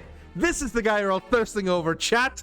A garbage, racist, smug lawyer who couldn't get this clear, obvious villain in case. Because no, he needed the help of me, a brand new lawyer who came from nothing in Japan with 40 days of study. That's all. I don't have any fancy Reaper of the Bailey. No, I'm just a good old honest lawyer who seeks for the truth. I think That's what it. you're trying to say is that we complete him.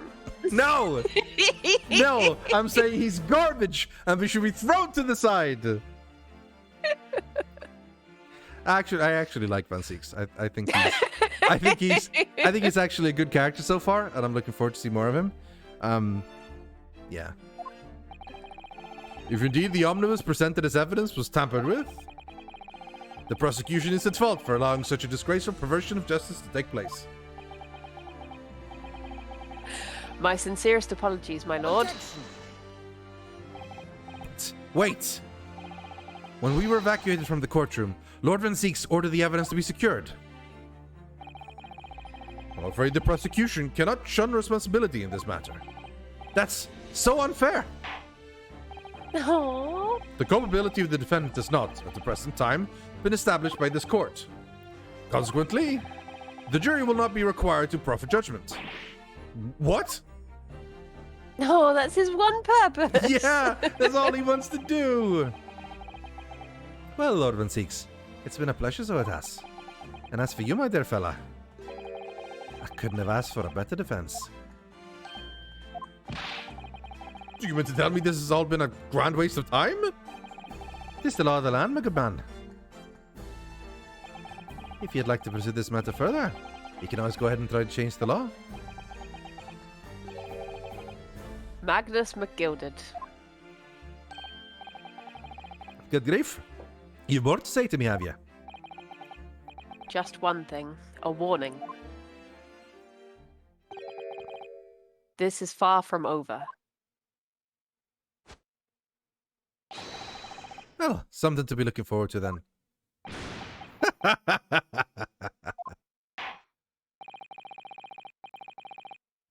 I hereby pronounce the defendant, Mr. Magnus McGilded, not guilty. Confetti court. Confetti! Woo! Yeah. Fireworks! Yeah. We should all be very happy about what happened.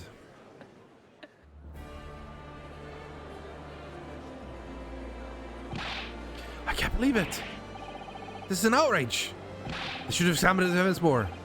What are you talking about? This man's been declared he's innocent.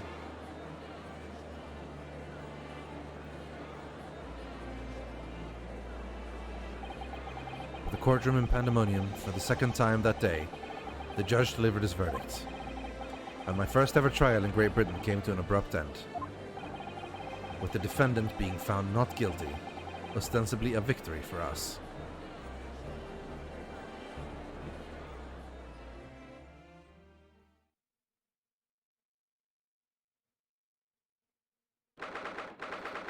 18th February, 5:14 p.m. The Old Bailey. Defendant's antechamber.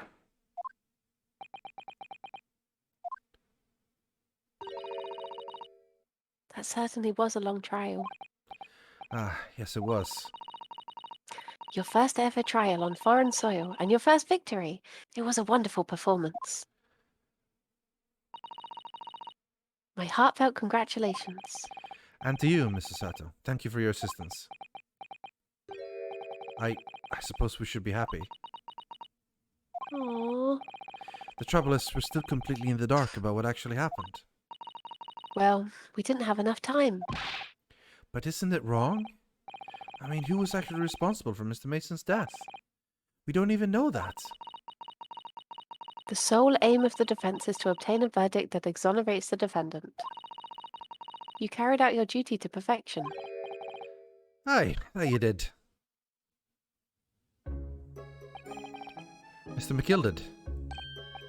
Ah, and that girl is with him too. Well, it seems the stories are true. Oh, what stories? About the 6 enormous fireworks they do be letting off when there's a verdict of not guilty. I'm sure you must have seen them now. Spectacular, wouldn't you say? Yes, definitely.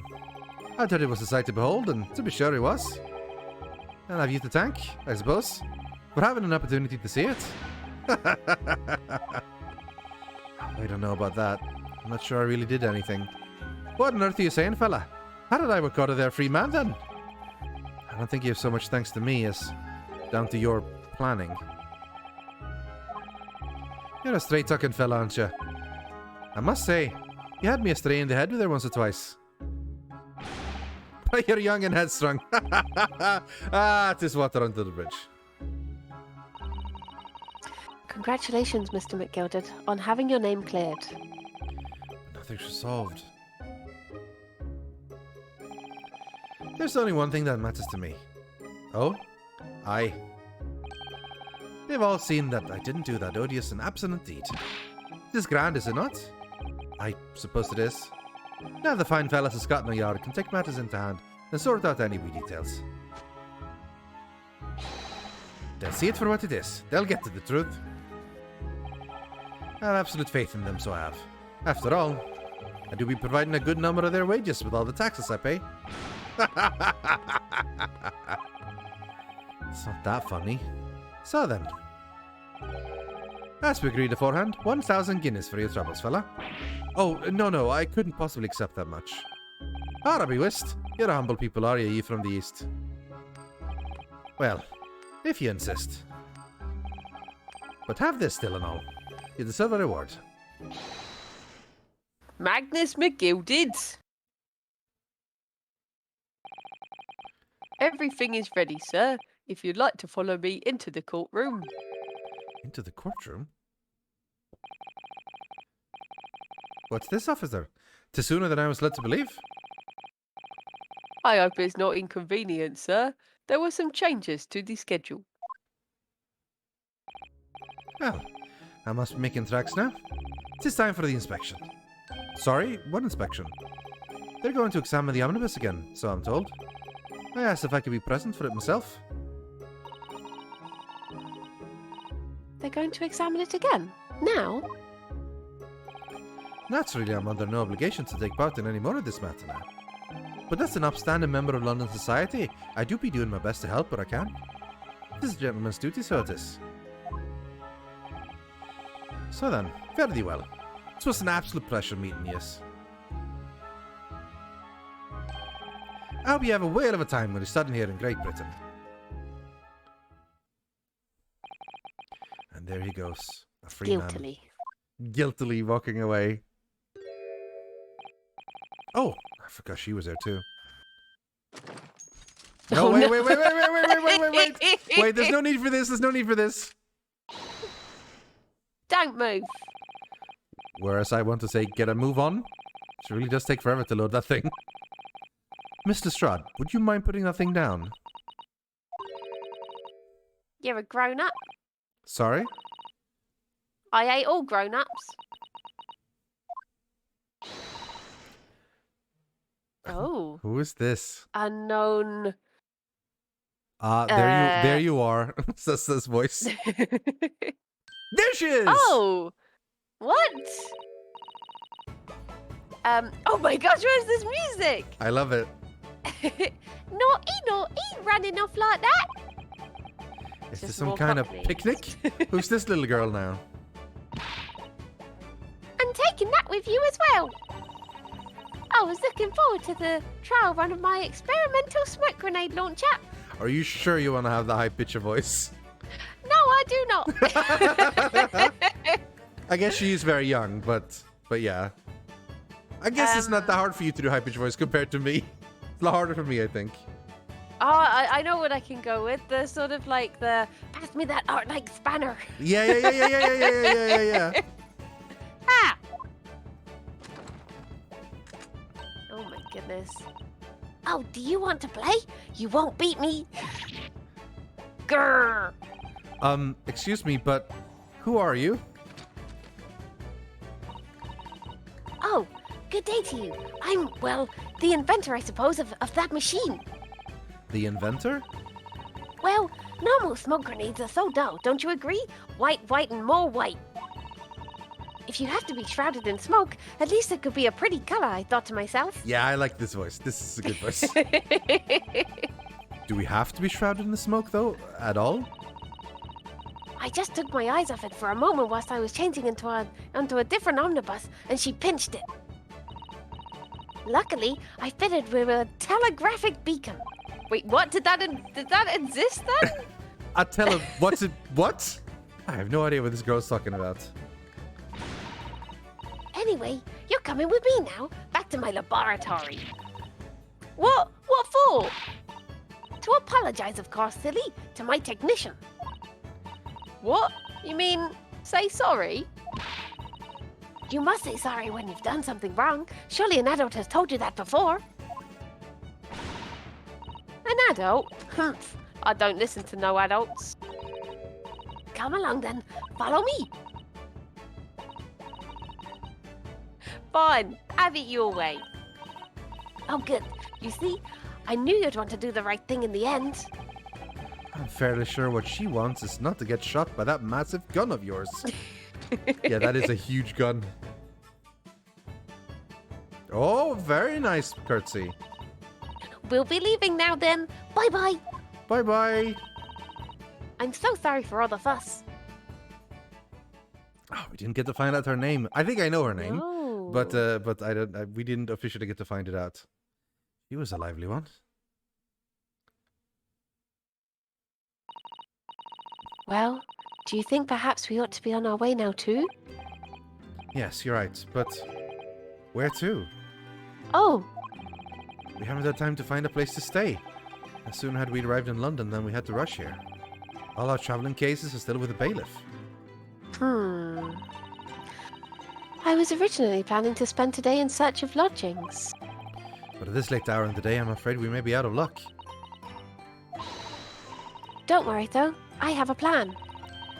If the worst comes to the worst, I've heard of a lovely park where we could spend the night. McGilded Park. Please tell me you're not thinking of McGilded Park. I know it may be a little chilly at this time of year, but our youthfulness will see us through. I'm not so sure about that.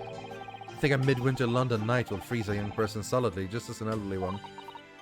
Oh dear, that doesn't sound agreeable.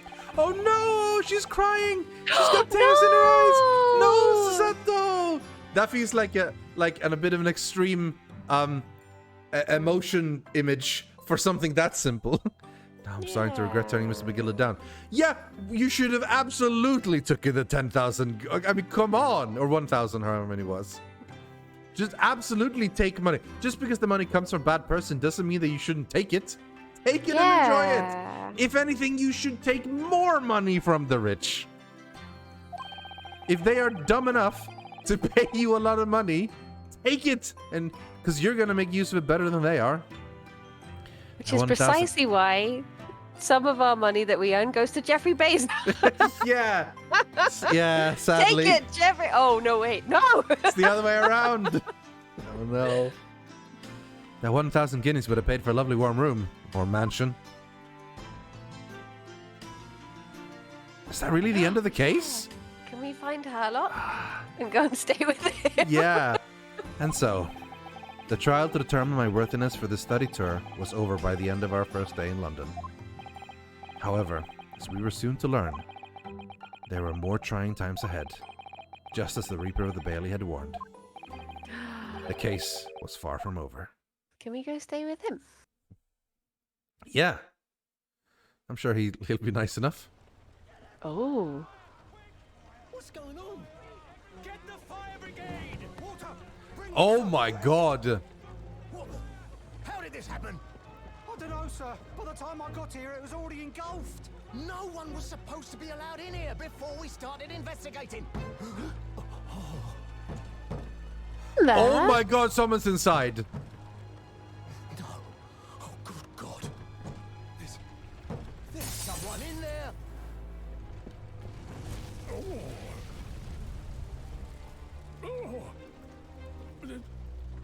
This can't be. This can't be! Oh! Say something so we can learn your voice. Say something. I know now that the judge speaks something like this. I will try to do this without hurting my voice. Unbelievable. Unbelievable. Well, that's a hell of a cliffhanger. Good. Say anything. 'Cause I Imagine if he didn't did talk and he was just like, Well, I Oh knew my about that. God. What's happening over here? It's real strange. This what is the a thing. bloody hell's going on here then, eh? Oh, this is real strange. Don't want nothing to do with this. No. The Adventure of the Clouded Kokoro. That's the next one. So, okay. Well, right. That was interesting because that very much deliberately ended unfinished, you know? Like, I thought, like, damn, this is a really long case and it's going to go out. But it actually was a pretty, well, I mean, it wasn't actually that short because it was just a trial. Like, we didn't get through an investigation or anything. It was just show up and a long trial, and then it didn't end because I think it's literally like split in two or something. Like, it's going to continue more. We're going to run into all these people again, I think. Most of them, at least. Yeah. Absolutely Gina. Absolutely new gun girl. Well, that was a bit weird. That was just like, oh, and then she's also here. That was kind of separate from the case, really. Absolutely going to have more with Mr. McGillicuddy eventually, I think. Obviously, Van Seeks is going to continue. We have to put him away eventually. Yeah, yeah. So, yeah, like when we were talking about it, like, oh, man, what are we going to do? But in this case, it was like, we did succeed on our case. So now we do get to be on the study tour and everything. Yeah. But we are very much like, I don't like that case. So, you know, we know there's so many questions and we still think he's a bad guy. And yeah. Well, we'll see where it goes. I think there's 5 cases in this one, which I think is probably going to be this one. Like, I get the feeling 4th one is going to be, usually, this is like a side story case, and then this is the final case in the game. Well, not the game, but in like the episode where it like finishes Under the everything. Baskervilles? Yeah. I So know I that's think very famous, but I've it's the never... most famous I Sherlock. don't know the story. Oh, did you hear Alex? Yeah, he said Hyridian. What did he say? What did he say? Yeah. Hey, love you too, Alex. Bye. Well, not bye, but Yes, hello. loves you too. Yeah. Yeah, I think we're gonna find out more about, well, maybe it goes straight into number 4 because it like literally just happened. They set it on fire, so maybe we will continue immediately. I guess we'll find out, but yeah, and then I think there is another. Can we select adventures? Yeah, exactly. There's Ace Attorney 2 as well. Oh, Like a whole new. So there's more than 5 cases, you know? I don't think there's any special DLC games, though. Oh, look! Can dress him up. Wait, what? Oh my god! Oh, Herlock, come on. So, Iris's homemade dress? That's her name, Iris. The one we saw. The young girl with the gun. Her name is Iris. Oh, I see. Do you want to know her last name? Slightly spoilery? Not really, but slightly. Yeah. Wilson! She's Iris Wilson! Oh, what, the daughter Probably of... the daughter of John Wilson, and is like the Wilson to the Sholmes, so the Watson to the Holmes, I think. Okay. That's what I think, at least, anyway. Also, that's a cool-ass outfit she gets. And that's a cool-ass outfit I get. Outfits are only available to use at Great Ace Attorney 2. Okay, well. Because then we need to get the outfits first. Play some short extra episodes. Oh, wow. Oh, wow, there's a lot of extra episodes. I guess they're just short. Wait, which one was the... Go back to the extra episodes? There was a very interesting looking one. Go down? That one. Just because he's in there? Jeez. Yeah, can we do that one? Takes place in the Old Bailey courtroom where the defendant is none other than Sholmes himself, and the charge is a most mysterious murder. Renewski natural advocate for the defense spoilers? against the unflappable Reaper. No, it really doesn't look like it. Oh, okay. Lord of the Seeks. I think these are like side stories. Aww. Oh boy. Yeah. Now he was someone you guys could thirst for. He's a respectable boy. Oh, I see how it is.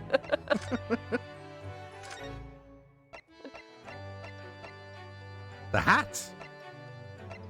Some sketches. Oh, this is like previous. Him with glasses. I like him with glasses, actually. Yeah.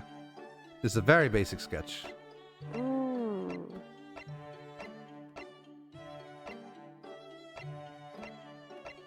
I really like Susato as a character a lot, actually. Yeah. Herlock Sholmes. Yeah, okay, yeah, well, yeah, here's Iris Wilson. Kazuma Azogi. He was only in the first case, though. Barak is his name. Barak Van Seeks. Title image, character collage. That's her dad, Eugene. That gets, oh yeah. Take it to Ouchie. Take it to Chiazzi. Supreme Court. Oh yeah, the old judge. Correcta. Ayesa Nosa. Osanaga.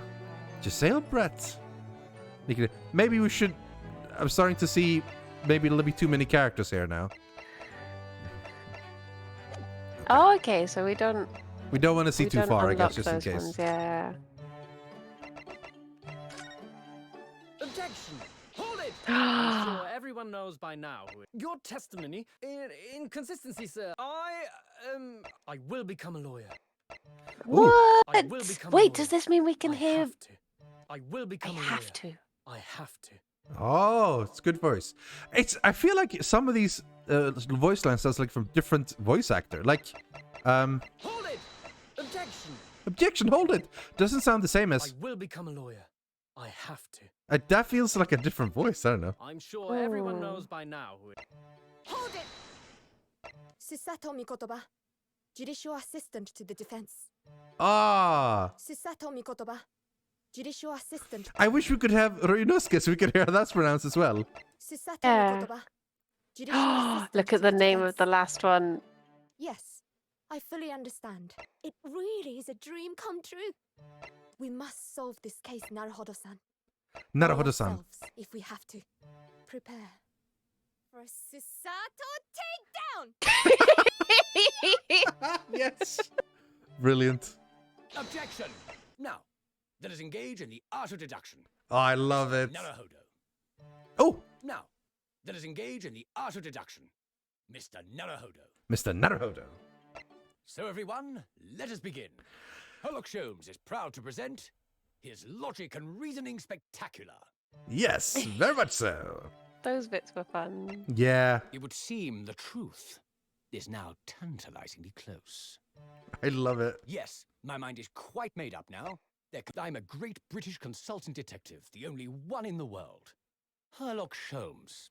I presume you must have heard of me. Objection! Oh, you can hear her voice. It's a great pleasure to meet you both. My name is Iris Wilson. The tea's brewed, and I That have some classic- freshly baked biscuits as well. Yeah. Classic British saying. Yeah. Look, I used this.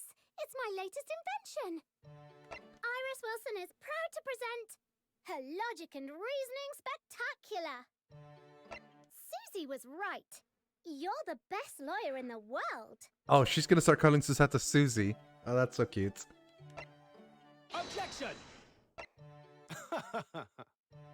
I have faith in you, Ryunosuke Naruhodo. Ryunosuke, it's Oh. official.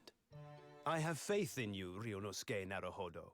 As a lawyer and as a friend. Ryunosuke. Okay.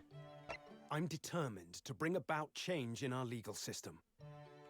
A Japanese man's katana is his soul. This blade shows me where I need to go and cuts down anything that's in my way. Leave this to me. All you need to do is put your faith in me, and I'll do the rest. Oh, voice time. Objection! The quintessential look of a sacrificial lamb. Lord Strongheart has told me all about you. That you're a student who arrived in London but 2 days ago. A mere amateur. Oh. I think I could do his voice pretty well, Gravelly. actually. Lord Strongheart has told me all about you. That you're a student who arrived in London a mere 2 days ago. Rank amateur. Objection! My lord, with all due respect, this is an outrage! Objection! The prosecution refuses to accept this decision. Oh, that's a long one. Objection! My lord, with all due respect, this is an outrage. The prosecution refuses to accept this decision. This has gone The on corner of long my enough eye, now. I thought that said a This truly flagrant fascinating ignorance beard. of the mechanics of law. The Nipponese are a truly fascinating breed. It's a truly fascinating breed. Okay, that one's less sexy because he's Because it's being a bit racist. Yeah, racist. exactly. Yeah. Maybe we're gonna have to start swapping around voices eventually. But I think, for the most part, we've had a good balance so far. But someone was mentioning the fact, like, if Wilson and Sholmes are gonna work together, that's gonna be a lot of discussion between the two of you. Like, Oh, you're gonna that's talk to each other. true.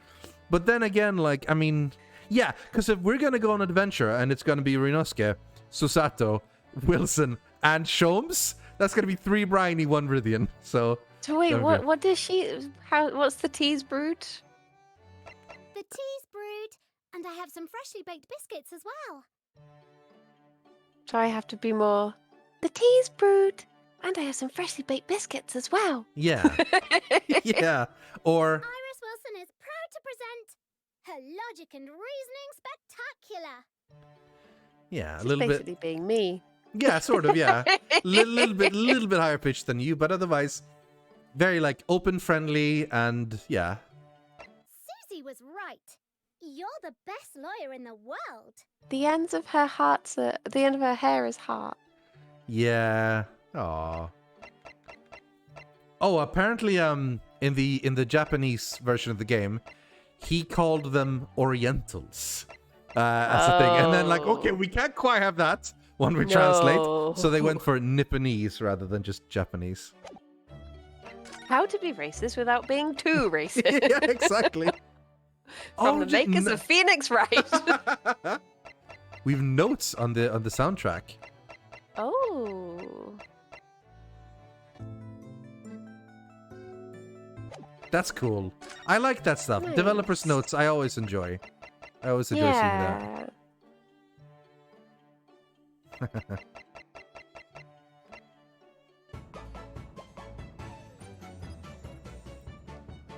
That's cool.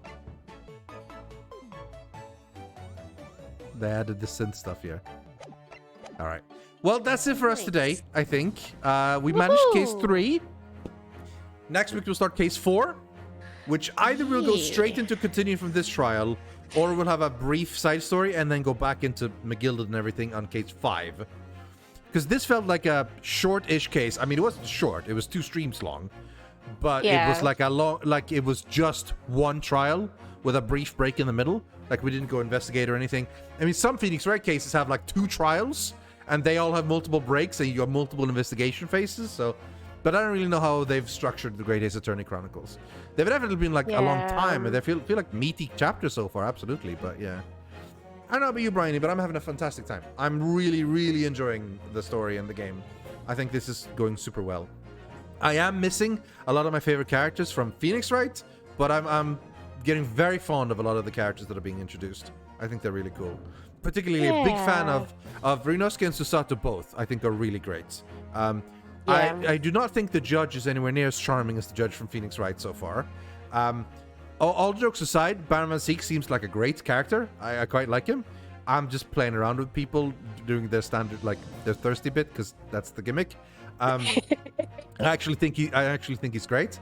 I really so like far. your theory that he's like had this, because it does seem that he's had this like ongoing like, this is the I want to go, but this is the one guy I've never put away. Exactly. And I want to put him away. He's talked about, like, he was mentioned multiple times how he keeps doing this, and he's like, he's probably tried multiple times and maybe failed or whatever, right? Like he's tried to get him away, and he keeps changing the facts, and it's like, this time I have you for sure, because it was just you in one thing, and everyone saw you. It has to be you, and then somehow McGill had managed to create this other thing where, like, well, it was actually killed from above and thrown down. See, here's the blood, and he's like, there wasn't any blood before. God damn! And then now they set it on fire. Like, I think that's cool, and I'd like to see more of that. Also, Sholmes is fantastic. I love Herlock Sholmes. He's been great so far. I want to have more of the logic and reasoning spectacular. That was really super great. I'm looking forward to that as well. So I'm super enjoying the game, and I'm looking forward to absolutely play all of it, as long as you're still having fun as well, because I'm really enjoying it. That's I guess if it comes to it, we can just like shimmy up a couple of the voices, like you say, when it's if we end up being a weird balance, we can swap around. Like, I think most of us can alternate. Like the easiest thing would be male characters Viridian, female characters Briony, but sometimes that doesn't quite fit. So we've mixed around a little bit, and I always thought it would make more sense to have one person's defendant, one person as prosecutor, because they'd very much be against each other, and it would kind of be weird if. But I don't know. We'll figure out what works. We don't necessarily need to feel locked into like, oh, these are the ones we've chosen forever. We can swap if needed. Yeah. Okay. Well, that's it for us then. Thank you everyone for watching. I hope you had a fantastic time. Particularly shout outs to all the thirsty people in Briony's chat. I love you. You guys are great. Just, cool it. Cool it. That's all I'm saying. Cool it. And thank you everyone in my chat as well, who were super nice and friendly. Not thirsty at all. Just saying. They're just secretly thirsty. Yeah. See, they keep it on the DL. That's the thing. If you're thirsty, keep it on the DL. That's all I'm saying. Anyway, thank you very much, everyone, for watching. I super enjoyed having you here. I'm Briony, as always. Thank you for a lovely Friday stream. Fantastic. Like, it wasn't Stardew, so it had a different feel to it, but it is rapidly starting to become a highlight as well, of just having a fun time chilling with you and going through this crazy topsy-turvy storyline. It's really good fun. I'm enjoying it. Okay. You have anything to say before we say goodbye, or is that it? That's it. Have a lovely rest of your day. Yeah. And we'll see you when we see you. Bye-bye, everyone. Bye-bye. Bam. That's it for me as well. I don't really have anything else to do. But I will say thank you very much, SFX Shingo, who gave gifted subs to 10 people: Shaq5, Vandalol, John1138, J Burleson, Catus Maths, Zix750, H1, Stellarium Celestia, Jillijig, Rimmon DIK, DLK, HP Sauce. Thank you very much. And shout outs to Kamidamaru, aka Waka, who resubscribed at tier 2 for 27 months. That's a long time, buddy. You're probably still not around, but thank you anyway. And of course, Sapphire, 42 months. Very appreciated. You guys, keep this old train chugging along by giving me money. I like money. And money means I can keep doing this. Have a great day, everyone. I will see you next week. We're probably going to play more Humankind. Maybe some Civ on Monday on Armchair Admirals. Then at the start of the week, I'm going to be playing probably a few random games. I am tempted to just play Final Fantasy XIV. I just don't know how popular that would be. Like, that's something I would do for myself, rather than maybe for something that would be good for people to watch. We'll see. And get some blinds. It's been fine. Mostly. But that's it for me. Have a good time, everyone. I'll see if I can raid anyone. We can raid Mousy. Let's raid Mousy. For some Final Fantasy. She's doing some storyline. I literally typed /raid Mousy and tabbed, and it wanted to start doing the mousy emotes. Wham, wham, wham. Did I miss mine? What do you mean, yours? Spaceship. Miss mine what?